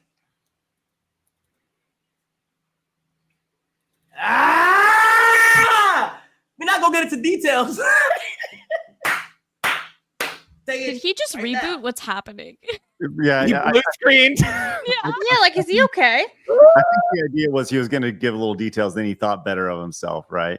But the idea here is that he was talking with a girl a while ago, and out of nowhere, she reached out to him about being a part of a campaign for Vice President Harris, right? And this goes, once again, it just goes back to the idea that these conversations are taking place. But Des, I would love to hear your thoughts on all this, right? Between the VP Harris and the Donald Trump stuff, like, by all means, fire away. I'll try not to make too many political jabs, but I think the most interesting thing to come out of this is that, for me, because I was watching that live, and I was also watching the other Kick streamers that were also streaming it at the time, and watching it with their communities and all the people that tweeted about it. And I feel very confidently to say that the way that people reacted to this now in the streaming space is not how they would have reacted a couple of years ago. I don't think people would have dared restream it. or acknowledge, or they would only talk about it in a negative way if it was Trump. And so to me, that's been the most interesting thing, is that like the tide is definitely turning. People are, and I don't need it to like swing all the way to the right personally. All I want is just to be like open dialogue and not feel like people can talk about politics and not feel like, you know, their stream is now at risk. And I think that it's just interesting to see like people are just being way more open to talk about Trump and the things they might like about him, or they might support him, or, you know, so that I thought was great. And I actually, I do like Kick. I think, you know, Kick is still only a year old and they're still trying to work out a lot of kinks, but I will give them a lot of credit. I feel I've had a lot of conversations with the people that run Kick, and I feel very confident that they, as a streaming platform, will remain out of politics. Now, like, their streamers can go ahead and do what they want to do, but they as a company are not going to take a stand. That's all I really ask these companies. I don't even care if some people who work higher up for Kick or other companies want to tweet stuff out, but like Kick streaming should not be tweeting stuff out. Does that make sense? Like as the company as a whole. So anyway, so I thought that it was a really positive step in the right direction. And you know, I mean, I know AOC was on Twitch a couple years ago to play some video games with Dr. Lupo. I don't know if y'all remember that. So I'm curious to see if Kamala does come on Twitch. You know, I don't see her having the kind of interview that Trump did. It was actually a really good interview. I highly recommend watching it. He talked a lot about kind of his vision, but also you kind of just got to see sort of a human side at the end, which I think was pretty fun. But I don't see Kamala doing. I think Kamala will probably just, you know, play some stupid games or something personally. But anyway, I'll shut up now. So yeah, that's what Are you excited for Kamala playing Candy Crush? I know I am. I'm gonna be there. If I could vote, whoo! That would get me to the polls. I would Candy Crush those polls. Nice, James. I don't know, but that guy Kai looked like he was on some kind of drug. So if I were him, I'd be really worried about being locked up by Kamala, since she's got quite the history of. Hey, real quick. Sorry, I don't say no. Well, let me say this. Some people are just real quick. Some people are seeing ads on the stream today. I forgot to mention, YouTube has this like automated system where they start putting in ads during the show, and I forgot to turn it off today. So I usually have it all off. So if you guys are getting bombarded by ads, sorry about that. Didn't mean to. I hate ads when I'm watching a live stream. So my bad. With that said, we do appreciate your support and your super chats and everything along those lines. With that said, continuing the conversation here. Coming off of this, you know, I did see something from the quartering, and I think the quartering, his comment was more or less the idea that these political candidates, what they should be doing, I think he used Trump as an example, but I think this should be the same for Harris or anybody else, whether it's Kennedy or whoever's running. You should leverage these streamers, right? Pay for them to come out, like set aside a day, 2 days, 3 days, whatever. It's a fairly low cost idea, and you fly these people in. Like in this case for Trump, you'd fly him into Mar-a-Lago or whatever. Is it Mar-a-Lago? Is that what it's called? Yeah. And you come in and they do these interviews with Trump on their outlets, right? And it's a low cost thing for them. It's a high gain for the streamer because they're interviewing a potential candidate, and you reach a new audience that you normally wouldn't reach. I think the idea of these debates that are timed, you have 2 minutes to respond. It's like, well, response to that needs more than 2 minutes, right? So having the ability to have longer form conversations is like really ideal. People talk about how you know, Trump or Harris should go on like Joe Rogan and talk for 3 hours, right? I think that'd be a really interesting thing. You can actually dig into some real nuts and bolts of issues that need to be had, of conversations that need to be had. But some people are not necessarily happy with this direction, including Ninja.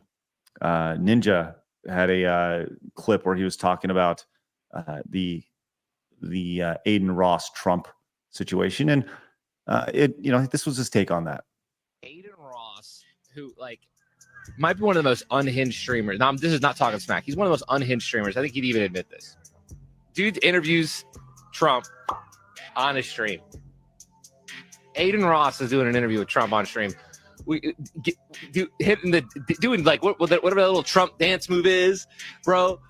Giving away Teslas or Cybertrucks. Like, we got Kamala Harris freaking doing and having people twerking at her shows, at her rallies. What the fuck is happening in this country, in this world? What is actually happening, dude? I feel like I'm in a simulation. It has to be a simulation, bro. We've lost the plot. I don't know what's happening, dude. All right. It's called desperately trying to appeal to a younger voting base. I mean, like the interview wasn't like this. The little clip of them dancing was like about 5 seconds at the very end. I mean, the thing was mostly he was sitting down. That was like a normal interview, and then at the very end, he came into a truck and they're listening to some music. I mean, like that little portion was probably maybe 10 minutes out of like an hour and a half or something. So Ninja clearly doesn't know what he's talking about, but. I think in a situation like this, you know, what Ninja is saying, you know, I think he's trying to straddle the fence on this. And he's like, we got Adin Ross interviewing Trump. We got Kamala Harris twerk, you know, and he's trying to be like right in the middle. Right. Mm-hmm. And okay, great. That's fine. Do your thing. And there is kind of like this clown world nature to the idea of like the twerking on stage and you know, like once again, you go back 5 years ago, and the idea of like a presidential candidate appearing on a stream, you know, that seems very absurd. It seems crazy. Like, why would they do that? They have the media to help them. But there is an ounce of truth in what he said. But there's also, I feel like this is Ninja saying, like, not really thinking about what he's saying, because he's like, why would he be on Adin Ross's stream? Why wouldn't he be on Adin Ross's stream? Yeah. Like, if the guy is pulling in 600,000 youth voters, that seems like a major win, you know. And I just don't think this is Ninja really thinking through the whole process. Like I said, there's an ounce of truth in what he's saying, and that it sounds bizarre, but think about it for a second. He's not thinking through the whole process. Yeah, like time is going on. New voters are born every day. And so they're looking, it's like, look, we already got like the boomers and everyone else solidified. They're going to stay in their lanes no matter what. So let's try to win over the Zoomers and everything one way or another. I am reminded of the memes last election where Trump and Biden and Obama were playing Call of Duty together. Do you remember those? Those were so wonderful. Oh, yeah.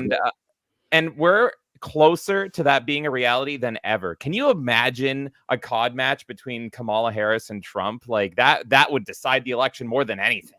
Like Trump calls in an airstrike, it's over. It is absolutely, he teabags, it's done.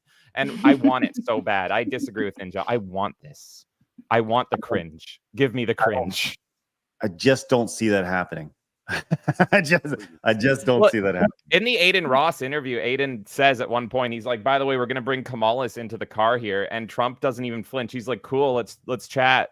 Let's listen to some Frank Sinatra together. I'll hang out with her in the car. So if you ask Trump if he'd be like, would you play a COD match with Kamala? He'd probably be like, yeah, I've got my loadout. Everything's ready. We're going to go in Modern Warfare 3. I've already got all the skins, the best skins. So I think it'd be great. Well, I think that's, going back to the original point of the conversation with Des, just the idea that the fact that these conversations are happening, I think is a great thing. And, the idea of being able to see people in a real world, actual live conversation, not just snippets on X. Did you see what this guy said? Did you see what this VP said? Did you see what, I like being able to listen to what people have to say.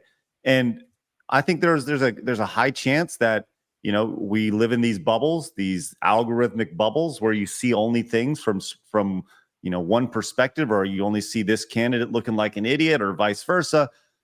And like I said, I like the idea that the more transparency you have with these people, the better.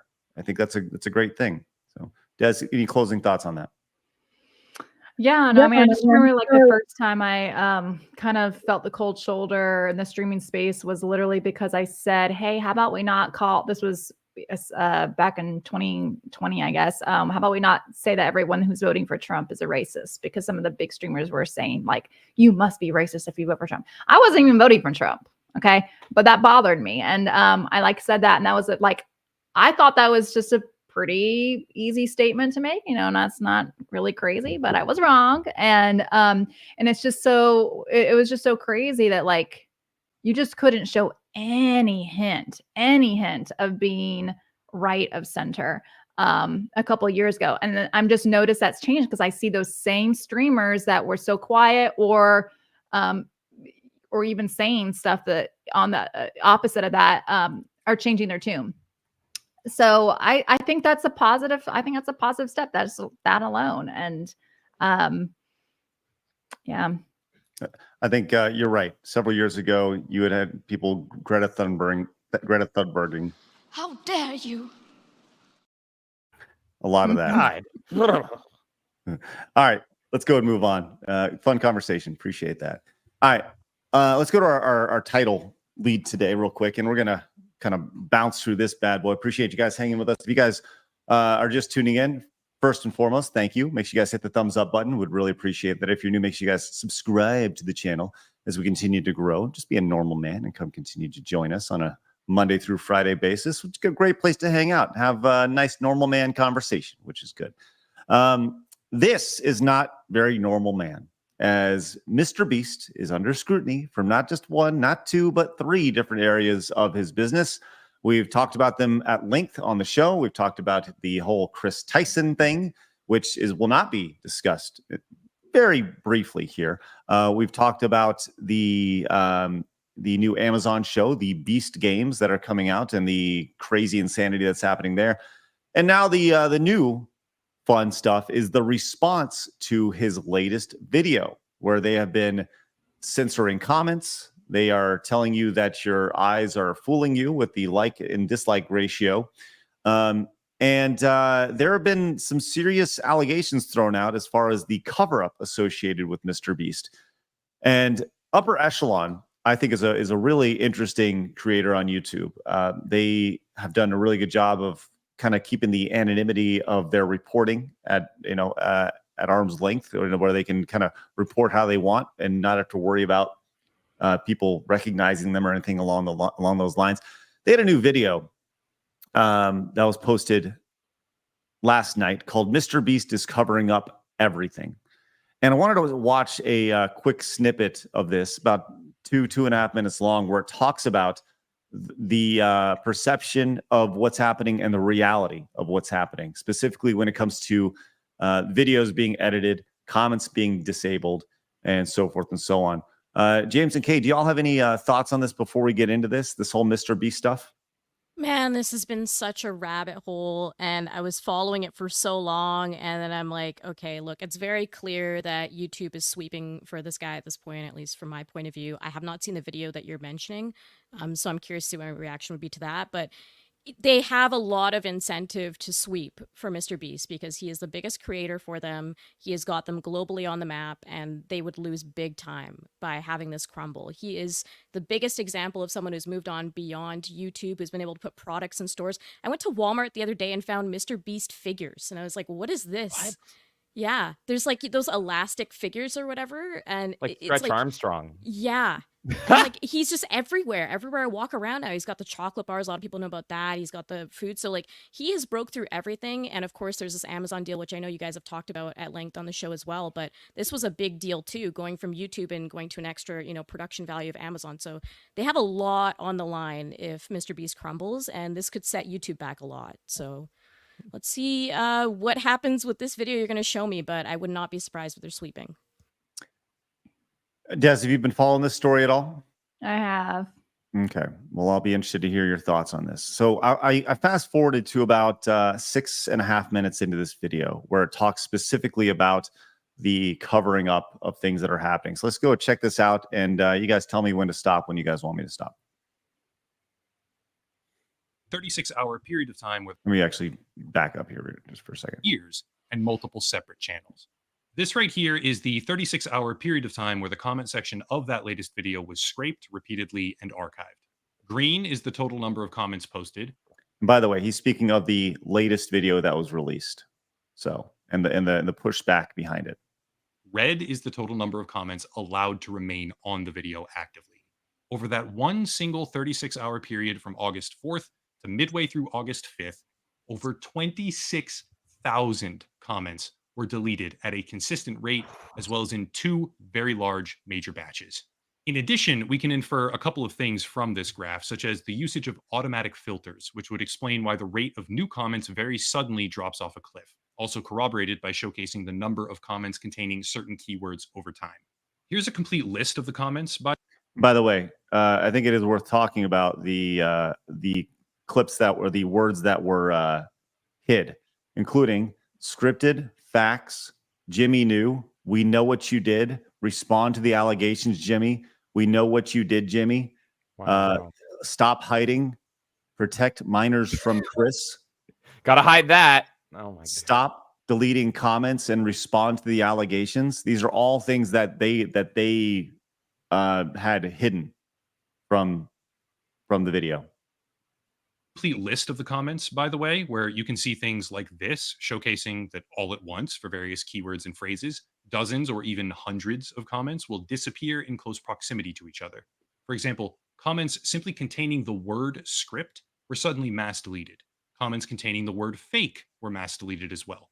And for the sake of transparency, I'm going to link this file down below in the description, along with other resources for anyone that wants to check or go back and see if their comment shows up here. Keep in mind, this is a rough 36-hour snapshot from the 4th to midway through the 5th of August, 2024.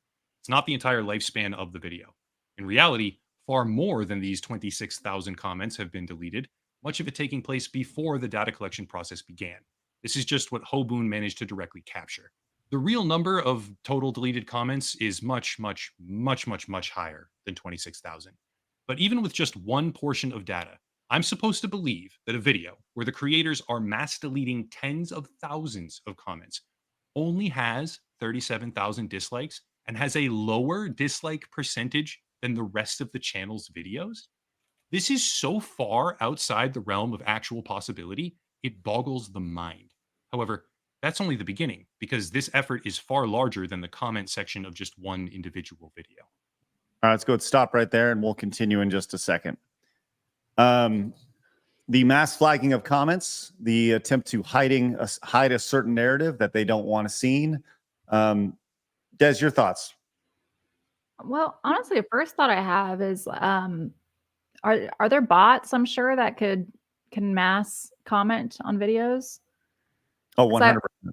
Absolutely, yeah. Yeah. So, I mean, I do wonder, like, how much of he was just attacked by maybe a certain group with just a bunch of bots, and that could explain just a lot of that. I don't know. I mean,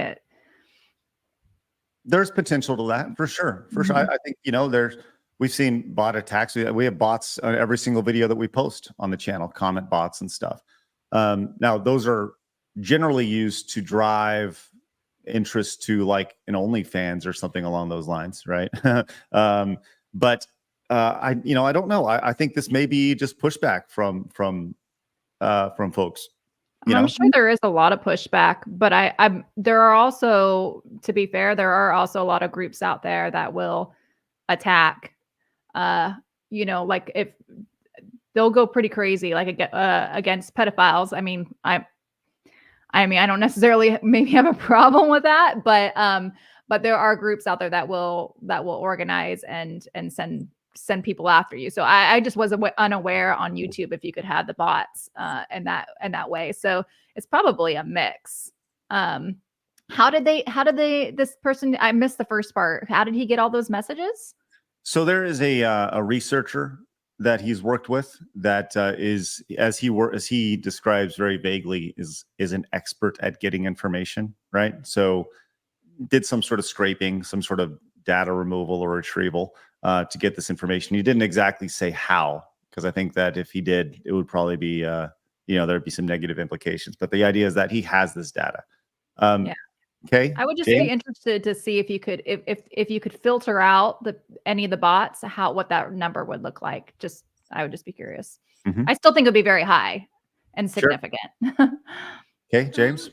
Yeah, I'm curious about like how many comments are normally deleted on a MrBeast video. Like, is this a common occurrence that they go through and clean their video comment sections, or is this now a thing they're starting because of the controversy? So it'd be interesting to see that ratio as well. As for the bot thing, I don't know. For me, it's kind of like everyone gets bots, sure, but how much of this is legitimate? I think it's going to be much higher that it is legitimate, at least from my perspective. And also, why would you hide those comments? Like, I mean, you as Mr. Beast can say, look, I stand against like all this stuff that's happened. Why do you need to hide all of that? It's just kind of strange to me at this point. It's not like people don't know about this controversy, so it's going to be obvious that you'll see comments like that on his videos. He should just embrace that and go, look, this is a blight on, Mr. Beast as a brand, but going forward, we understand what went wrong and we're going to continue forward and be better. And like, I just never agree with erasing history to me, no matter what. I think those things should always be present. You should be able to see them. Even if you make a mistake on your own, you should keep that up there. It looks way worse when you start to clean all of that. But yeah, it's also like unclear if it's Mr. Beast's team because he has a huge team working for him. Right. Is it Mr. Beast's team cleaning this up or is it YouTube? Because to me, that's two very extreme issues. One being Mr. Beast, it would be more like, okay, yeah, I don't agree with it, but it would be more justified compared to YouTube. That would be a way bigger issue, in my opinion, of that happening. Kay, you said something actually very in line with what we're going to talk about next, which is erasing history. But before we do that, Blabs, do you have any thoughts on what we're seeing here so far? I'm kind of with everybody, actually. I feel like there kind of needs more info to be out there first before I can make a real conclusion. I kind of lean towards K though. Okay, well let's go and continue here. Let's go and continue because there's more here. The dislike thing is interesting though. Is this the most disliked? Like this is the least disliked video? That doesn't make sense. See, that's what makes me suspicious. Everything else is like, okay, they're cleaning comments. They shouldn't, but the fact that the ratio, I would want to see more on that. Why is the dislike ratio so low on this compared to other videos? Well, I think that's it. So Mr. Beast was showing when it comes to their like versus dislike ratio, they're saying that this video actually has a higher like ratio than their other videos, which I don't buy that at all. That's very doubt on that. That one. doesn't make any sense at all. Right. See, that seems like botting to me Right. more than comments. If you've got mass likes, that seems bizarre. All right, let's continue here because I think this part here is where things get really interesting. This right here is a video from 6 years ago where Mr. Beast decided to tip delivery guys $10,000. I have my gripes with his social mannerisms and the things that are actually done and said here. But if you scroll down, there's a jump in the most recent comments from 10 days ago to 1 month ago. All comments from the entire month of July were purged from this video. But the question then becomes why? Well, the answer is pretty simple. They were purged because they said things like this, quote, "Damn, the Shadman poster is actually there." And as he's literally showing receipts in this situation. Now, the Shadman poster is the poster that was put in the background that Chris Tyson bought. It was in several of their videos. The Shadman poster portraying not appropriate stuff. And just to kind of put it lightly. So there was word that this poster was in these videos and people were going back to these and being like, and checking to see if it actually was there. And sure enough, it was there. The problem is that for Mr. Beast, at least, was that people were going to the comments saying, whoa, there it is. End quote, linking to 9 minutes and 30 seconds. Interesting. There's a lot of these, by the way, for anyone who's curious. They were targeted and mass deleted as soon as they began showing up. What's even more interesting is that if you go to an archived version of this video, you'll see that the length is 12 minutes and 48 seconds. However, the current version on the MrBeast channel is 10 minutes and 26 seconds. Here's why. At roughly 9 minutes and 30 seconds in, as stated in the comments that were mass deleted, a portion of this video was cut out that showed the team in a living room, and on the wall, sure enough, is a Shadman poster. The same poster that Ava Chris Tyson bragged about making a centerpiece of the living room. Mr. Beast went back to a video from 6 years ago. He deleted an entire month of comments, as well as stealth edited a portion of the video out to hide things. The only word I can think of is cover up. Can you guys think of any other word to describe that? What's happening here? The idea of going into these videos and being like, we don't ever want to show that again. Okay, you mentioned erasing history. I think that's a great word. Yeah. It's 100% erasing history. Just embrace it. I mean, it's the internet never forgets, right? There's no point in deleting it. I just don't understand. 100%. And people are going to investigate you more thoroughly because they're noticing these things. You tip them off once, and now forever, people are going to be watching you with a microscope and looking at what you're actually doing and archiving everything. And people should archive because, again, I don't believe in erasing history no matter what. That's he's so stupid. I don't know. It's just insane. It also bugs me how he keeps saying Ava, Chris Tyson. I'm like, can we be factual here since that's what you seem to be doing? Providing evidence and receipts? A dude's a dude. Yeah, Well, you're erasing the Spade. history of his real name there. Yeah. I'm just trying to nitpick here, but I'm not wrong. I like what absolutely Ruddy said on YouTube chat, and this is what keeps coming to mind. Absolutely Benoit. It's just like, just own it. Like, oh, okay, boohoo, you liked edgy art. Like, I don't care. It would come off a lot cooler and more normal if you're just like, yeah, so I bought art from an artist. What are you gonna do about it? But no, they are admitting fault and admitting guilt by trying to hide it and cover it up and everything. Like, it just doesn't make sense to me at all. So for those who don't know, the idea of Benoiting somebody, Des, I don't know if you understand that reference. If you're a big WWF fan from back in the day, but there was a wrestler named Chris Benoit who offed his family and his son, then offed himself. He was a world champion around the time, very highly regarded wrestler. And then after that happened, they had a big memorial show for him. And then it found out that he actually did these horrible things. They thought he just something bad happened. And then the next day they found out some really bad things happened. So if you want to find any reference to this wrestler in WWE, it's impossible. They've totally scrubbed his entire history, matches that he was in. It's like he didn't even exist. So the idea he was the world champ. So it's Yeah. really hard to scrub him. And there was a time where you would see a wrestler fighting a censor bar, and it was the funniest thing ever. And then they just went away to erasing the matches, which is that's the main event. How do you can't do that? So right. It's so creepy. crazy. So Yeah, go ahead, Des. Yeah, it's rare to find people taking accountability these days. And especially, I mean, I hate to be like a boomer, but it's with the younger generation, they just don't want to take accountability for actions. And that's what you have to do in this world. It's what you have to do to be that's what you need to do as an adult. Take accountability for your actions.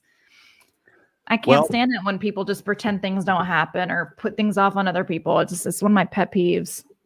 Well, let's continue this because upper echelon, and we'll only got another minute or so because this last minute is really hilarious. Because he continues to go through various things that were edited and that have been stealth edited, because you can do that on YouTube. You can slice your existing videos into, remove parts, you can blur things, whatever it may be, right? But let's go to continue here. We're going to pick this up midway through him talking about this video, but before he gets to another video where they talk about going to prison. This one is funny, by the way, in a very twisted sense of the word. I spent 24 hours straight in prison challenge. Current video, 13 minutes. Original video, 14 minutes and 51 seconds. What did they remove? Well, they removed a roughly 30-second section where Jimmy says to the camera, probably shouldn't break the law because being in jail sucks. And then a section where Jimmy describes how he would hate to go to jail for a few years. Also some parts about Chris's butt and how Jimmy expects to see it all over Twitter as a meme. And then a part where he asks Chris Tyson, if you were to ever go to jail, what would it be for? Which is an odd thing to go back and edit 6 years later. That's amazing. They're just we need to stop predicting the future. Just erase it. Just here. So yeah, I mean it's legit hilarious, the idea. Jail sucks. I'm shocked, I say. That's so dumb. So again, it's just showing that they know, why erase it? You could have just let it run and let it ride, and of course everyone's gonna. And MrBeast is the biggest YouTuber ever, so obviously there's a billion archives of it. So it's it's totally pointless to scrub this. And how do they know exactly what videos to scrub? They clearly knew all of this for such a long time. They tried to hide everything. Then it got blown wide open. And now we're going to go run back and clear all the videos where there's implicating stuff about us. It's how are you finding all that so quick? You produce so many videos. You have so much footage. How would you even remember half of these clips are in? Because they also edit down their videos a lot too before they even post them. So you probably have hours and hours of footage, and then you send it to editors. They trim it down, and then they post the final video. So you clearly have a big global view on what you're doing, and you're able to find those clips super quick and remove it. I don't know. That's just Another layer to this that I just thought about as you're talking about going through and editing these videos. He has syndicated out all his videos to other languages, right? There's a MrBeast Spanish, there's a MrBeast German. You wonder if he's gone in and they've edited every single one of those as well. They edit those down. That'd be an interesting side to take a look at. So that is a fascinating video, and there's more. But the video is great, and it really digs into it. You can see kind of the walls kind of closing in on Beast as internet anarchist over on X says MrBeast is currently undergoing the largest cover-up in YouTube history. He's deleted thousands of comments, retroactively edited videos, and unlisted several videos. Meanwhile, he is serving cease and desist letters to ex-employees who are speaking out. And one of the employees that is speaking out has been this Dogpack 404. He had a video that was released a week or so ago that really, it was an hour-long video that really went in. And Blabs, to her credit, saw this video when it had 200 views on it. And I went through and I watched the video. And Blabs, did you watch the entire video, the entirety of that? No. Okay. Well, I did.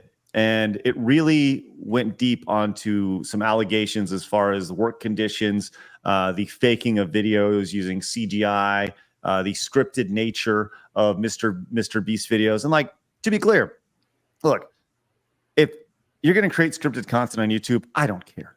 I really don't care. If your job is to get people to watch your videos, that's fine. Just don't portray it as a reality show or something that really happened or a competition if it's not really a competition, right?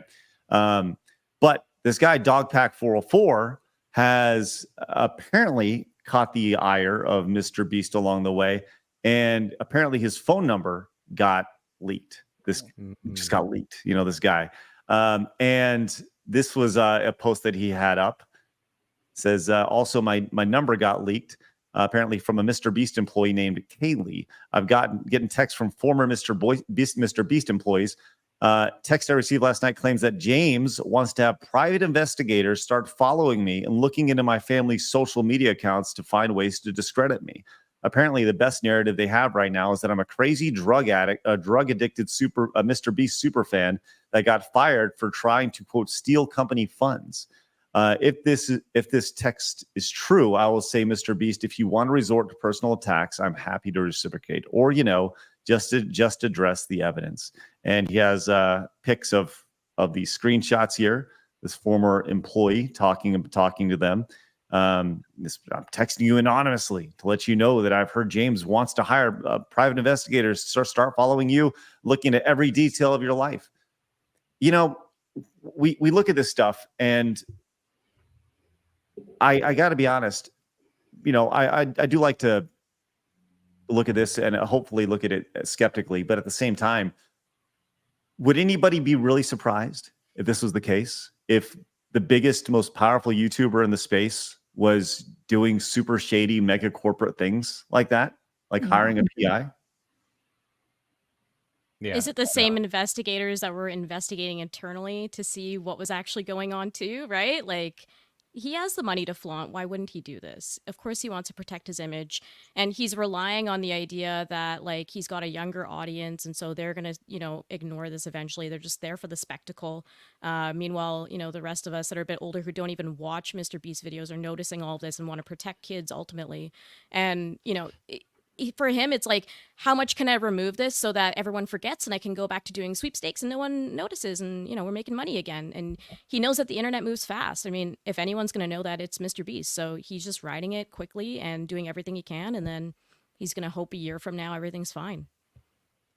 What was the first thing that MrBeast did before all this came crashing down? What was the thing that, at the peak of his popularity, when he got all the kids' eyes on him, which is a mistake in hindsight, is he said, I want to run for president one day, right? That was one of the last things he did. I want to run for president. And now this all came crashing down right after this, and now he's just sweeping it up and all this stuff. So it's not at all surprising, and yeah, I just expect the absolute worst from him. So I'm with you, Craig.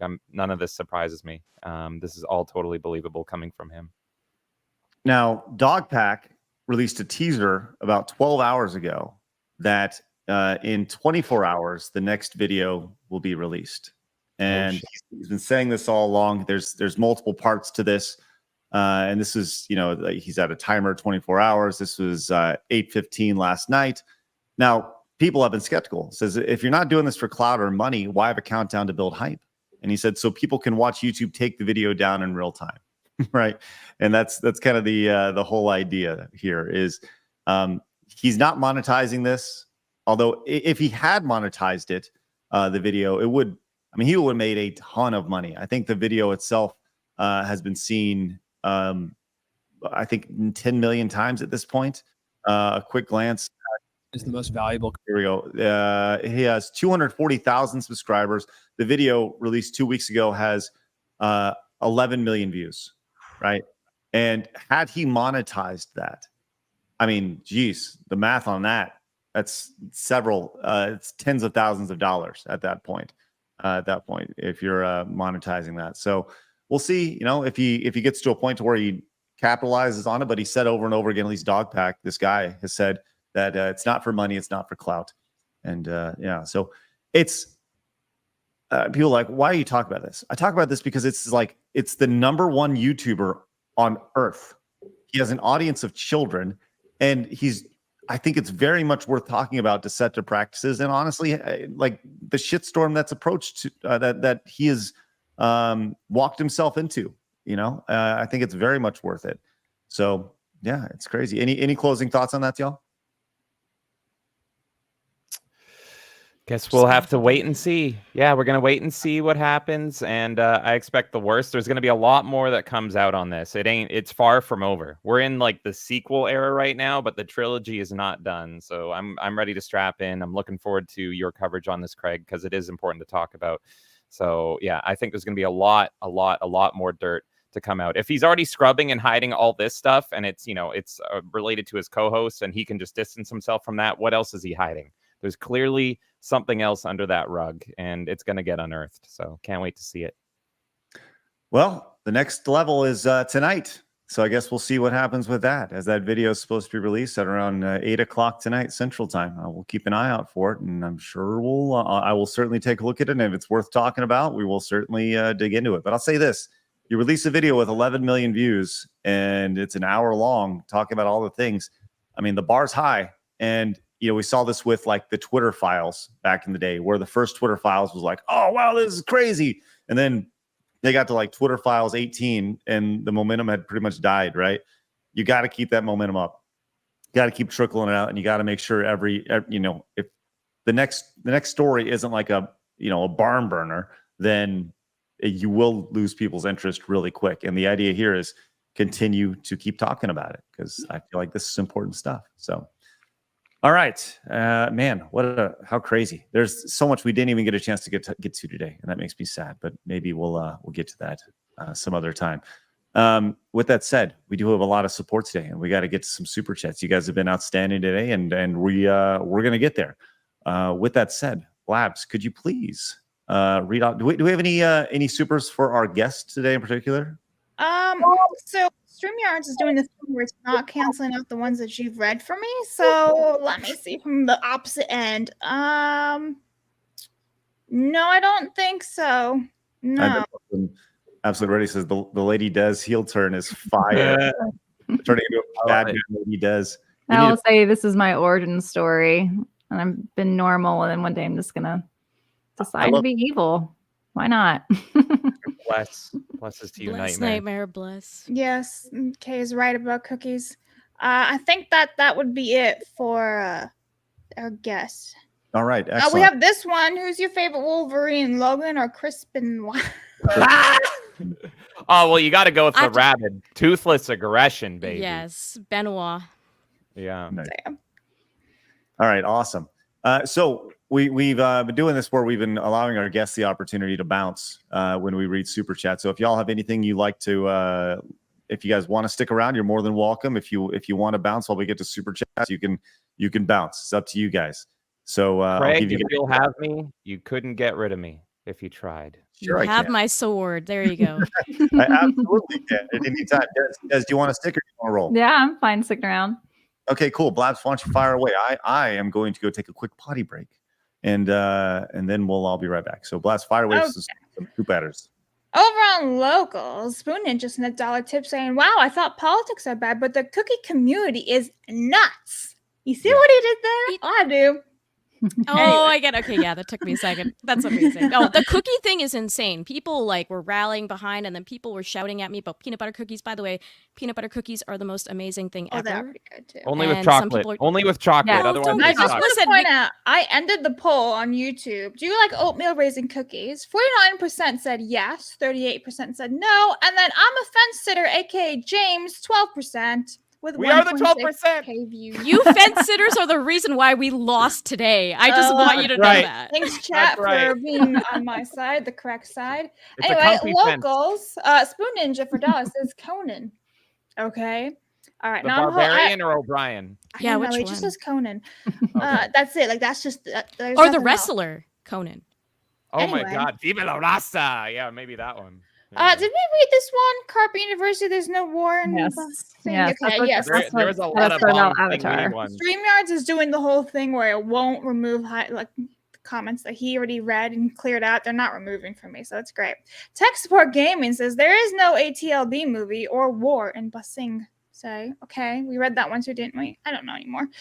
Soul Silver says chocolate cookies are mid. You need to open more on other cookies. I have Snickerdoodle right here.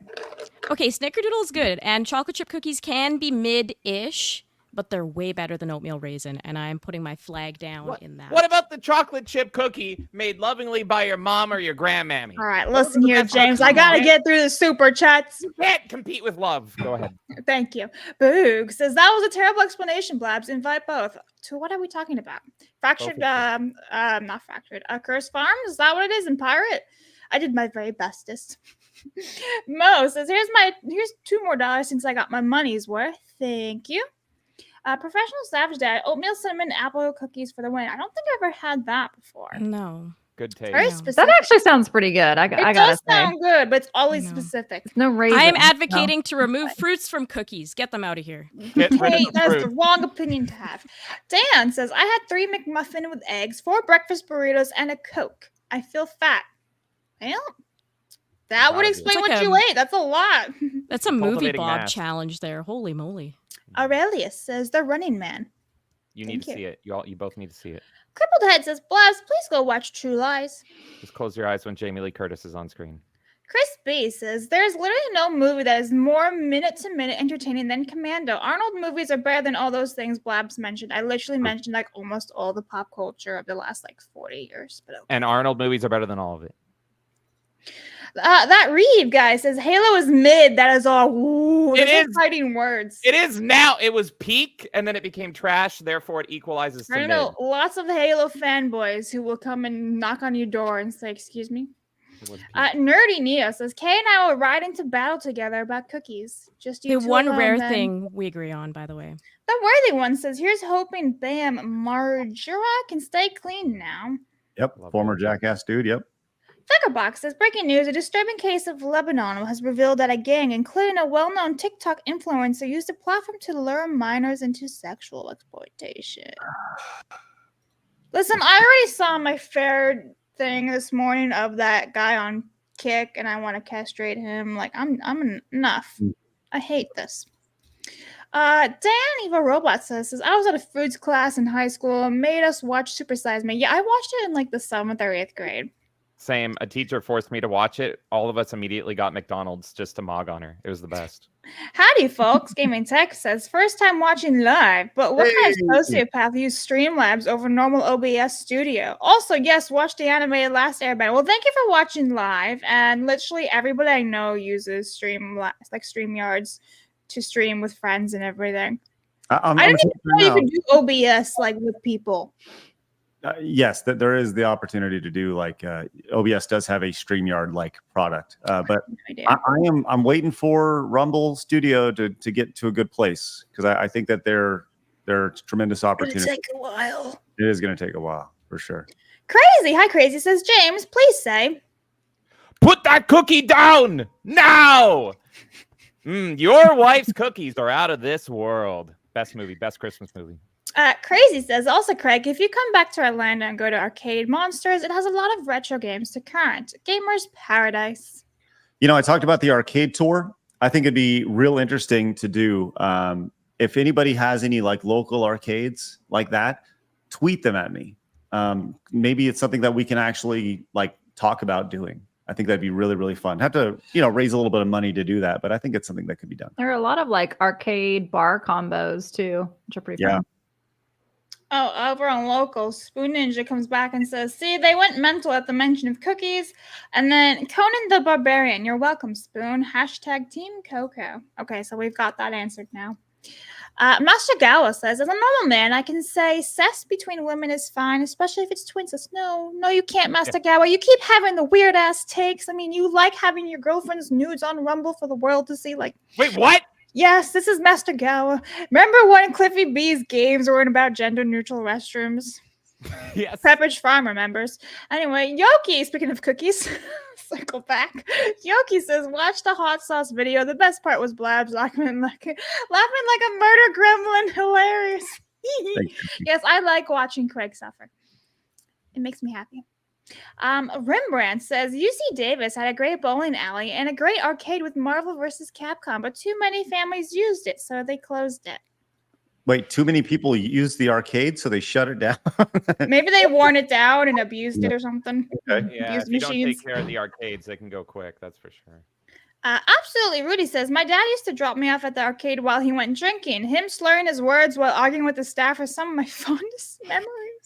Oh, Jesus, Rudy. What a cool guy. RL Dog says, we have a theater here that is from the 1930s. They only have one screen. It's $3.75 a ticket, and they are playing the new Deadpool movie currently now. That sounds awesome. That's fun. Liquorbox says, movie theaters are pricey due to inflation, fancy tech, huge movie budgets, high rents, overpriced snacks, and competition with streaming. It's true. They can't really reduce it because the 1930s didn't have everything that we have today. Kyler says, are you going to address the Kino Casino and your astonishingly poor treatment of our king, Darkside Phil? You top 10 list merchant, Craig. Who? Are you abusing DSP? You didn't watch Kino last night? It was peak. Kino The Casino. interview DSP. Warski PPP. I did see. He like shit all over Review Tech USA. Wait. They got him talking and comfortable. He was having a good time on the show. So Phil did another interview last night. Yeah, on it was Kino great. Casino. Good for him. That's great. I like. Was it good? Like, was it like how long? I thought it was really well done. Yeah. Yeah, they buttered him up. They definitely got him to open up, and yeah, Worski, he's had a lot of experience in the sector, as they say. So him and PPP did a great job, I think. Good. That's great. That's awesome to hear. Like I said, I guess there's no reason for a part 2 here on Side Scrollers sometimes. So he's afraid of Adam. Yeah, sure. He's Adam terrible. ate him for breakfast. Yeah. Nom nom nom. Wow. Hypnotic says, Smash's JT video sent Austin Williams into panic. Yes. I did that. Worthy One says, as a black man myself, I'm so over the blatant racism people that look like me show towards others and get away with it. Like, dude, shut up. Well, thank you, Worthy One, for speaking up. Zuckerbox says, have streamers that cover politics. You have memes and not meat of the matter. That's how you got Biden, I think. Thanks, Flickerbox. Appreciate it. Been huge last couple days. Zach says, a long way from Hillary's Pokemon go to the polls. Oh, God. Inspector says, meanwhile, at Disney, KK wants out of Star Wars, mostly of the Gina case, and increasing prices. Where are the Epic Mickey video game promotions? Yeah, where are they? I haven't really seen a whole lot. When's it out? Isn't it out soon? Like real soon? Anyway. Habby says, what do you see more in pub? Rainbows or MrBeast? What? And like in public? The pub? I don't want to see either. I want to see alcohol in the pub. Not rainbows or MrBeast. See, I thought you said public, not, I don't know anymore. Is it pub as in the bar or pub as in public? If it's public, I think still rainbows, but not by much anymore. Prom says MrBeast strategy equals Barbara Streisand effect. Very true. Flickerbox comes back and says, nothing to see here, folks. My lawyers say so. And then Flickerbox also comes back in. Thank you very much. And says, can't wait for the big sit-down revelation that reality TV is actually scripted and MrBeast's audience is mostly 13-year-olds. Yeah, I've never seen a MrBeast video in my life. Snapple Rai for 20 says, I think I'm going to buy some oatmeal raisin cookies. Thanks for the sub-minimal messaging, guys. Also, Lady Des, can't remember if you mentioned if you are an Offspring fan. If so, what's your favorite song and album? I don't remember their album names. Offspring did Pretty Fly for a White Guy, right? Yeah. Yeah. Offspring. That's probably my favorite of all the. And Come Out and Play is good. I'm so bad at remembering titles of songs, but I liked Pretty Fly for a White Guy. Has that been canceled? I'm sure it has, right? Like, you can't cancel No. Offspring. Everyone loves them too much. Oh well, you know? yeah, you can, but You could maybe No, can cancel with the Pretty crazies. Fly for a Can be- Rabbi. can be attempted anyway. Anyway, Javi says, Sorry. Blobs, have you watched The End of Days? Watch Arnie take on Satan with guns. No, I You're haven't. just a choir boy. Yeah, please. Neon Suspender says, we have Start Bar in St. Louis. I'll take you there. Michael says, Twins is an awesome Arnold movie. And then Mark for $20 says, I enjoy the show. I hate the woke stuff in the industry is ruining games with. On an unrelated note, I am the only one here that thinks the 2005 Ultimate Spider-Man deserves an HD remake. Trump 2024, hashtag FMR.beast. F Mr. Beast. Oh. Mark, no. Get him a remake. 2005 Ultimate Spider-Man. Get him a remake. Let's go. Mark. FMR beast. Hey, Kratos came in, picked up the Normal Man t-shirt. Guys, pick it up right now. Link is in the description. Says, I'm just a man. Yes, I'm only a man, and I'm sitting here on Normal Man Hill. I propose that every movie that Blabs bullies Craig into watching, she should watch one that he recommends. I don't bully Craig. I don't even know what you're talking about. Who are you? Proctophil came in, says, we shouldn't bully Blabs for her choice of games or raisin cookies. They taste good, and Hellblade actually changed my life. If anything, we should bully her for her pronunciation of fragrance. It was so grating. I had to skip a day last week. Take care. Yes, I did hear that. Fragrance. Fragrance. We need an ASMR on that. That's Fragrance. Fragrance. Ooh, What did I say last week, Craig? It was, I don't know. I tried to block it out. Delta came in, says, look on the bright side, Craig, with this sort of person, we could see Alyssa and other journalists, they're fired legally under predatory behavior charges. Could be fun, or we could see Kotaku die. Win-win. My boy John came in with a $10 direct donation, says, love the mom energy from Desiree. Now get mad at Craig for not liking Mario 64. Just saying. Suck, Craig. Oh no, that's not mom energy. Yeah. Go to your room, Craig, for not liking Mario 64. There, that's better. No, mom. Join him. Nezanik says, really sucks how Keem just flipped so easily with MrBeast when he was fed into by them. No integrity for his own daughter. Delta came back, says, last thing on the pirate software thing. Chat disagrees, but I think he did fine, Blast. Pirate arguing that government bad and initiation was rash. Was rash? I agree. Pirate deleting Ross's comments and saying that he would never talk one-on-one is shitty behavior. Thanks, well, Delta. he went down the rabbit hole and was like, and blocked the guy from his YouTube. So he can't even comment on it. Like, he can totally disagree, but like going off the deep end and having a schizo for no reason is silly. Mm-hmm. Right. All right. And then over on Rumble, guys, thank you very much for your support today. Saint says, $1 a day makes Craig a happy man. Well, thanks, Saint. We appreciate your dollars. Joey says, I watched both anime and live action versions of Avatar: The Last Airbender. Even though the anime is far superior, I would still recommend the live action version as it's still pretty good. Thanks, Joey. And Random Nobody says, oatmeal raisin cookies are awesome. Valkyria came in, says, I wish I had vodka for tonight's stream. Thanks, Valkyria. And Mongoose says, we need Trump and Kamala on JRE with Joe Rogan, Eddie Bravo, and Alex Jones as the moderators. That would quite possibly break the internet. All right. So I one more. Tomas says, Blobs, please read carefully. In my last super, I want to say hi to the most attractive member of the cast. Blobs thanked me but skipped over that part, potentially misreading my meaning. I meant Arch. Well, you know what? You'd be correct. Arch is a beautiful person. Sorry, I So misread your super So chat. wonderful, that arch, which you'll see here very soon. Okay, so I'm really fascinated by this DSP thing.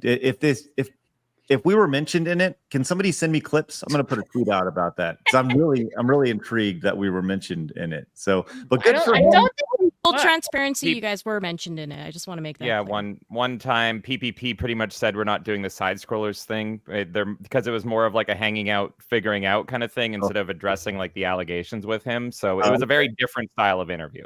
Okay. So he was pretty much saying like we're not going to repeat the same thing that was already done. We're going to do a different style of interview. They had him like reacting to clips and stuff like that. But yeah, you guys were brought up. I mean, it's worth watching regardless. But I mean, you guys were brought up. Is it? It looks like it's like 2 hours. Do I really do I need to watch this? It's really entertaining. I love Warski. I've been watching Warski for like 10 years at this point. Even the live Warski and Kumite stuff. Yeah, let's go. He's a Canadian icon. Battle Warski. Yeah. Okay. Well, if we were mentioned, send me the clips because I would love to check them out. So see like were we mentioned at all like outside of like we're not doing the side scroll thing, which like I don't even know what that means. But like was I don't want to speak on behalf of them, obviously, but like it sounded like they felt he was a lot more interrogated here versus there. They were kind of more gentle with him. Well, that's the general consensus, but that is really me summarizing. We did ask questions. That's true. Good point. And they did address super chats and stuff like that too. But yeah, I think the idea was definitely they were a little more gentle and just like, hey, look at this clip and what are your thoughts on this and stuff like that. So we saw like a bit of a different side to him that you don't usually see. Good. That's great. Well, good for DSP and good for them. Awesome. All right. Well, let's get out of here.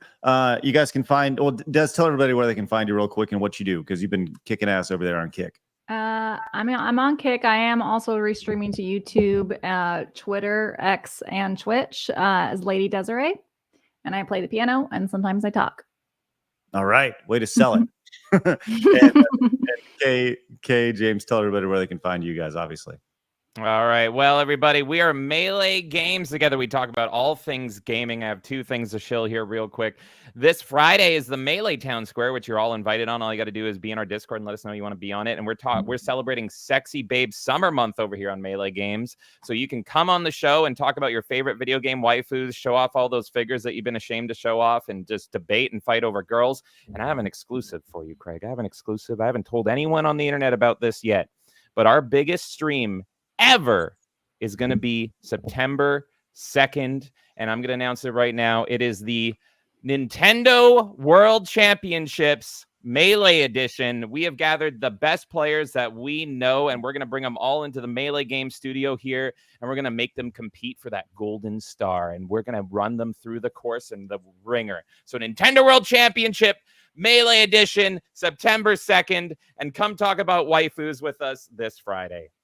Wow. Have I not been invited to this competition? You want to come to Do Canada? you really want to compete. come to Canada, Craig? Come do it. You can come hang out with Gengar. Hey, but if you do want to come, please join. Hop on the couch. Come on down. Come into the Melee studio, baby. You can be in a room with me, and I'm going to be hosting it. It's going to be very special. You can absolutely come. All right. Maybe I will not consider it. All right, guys.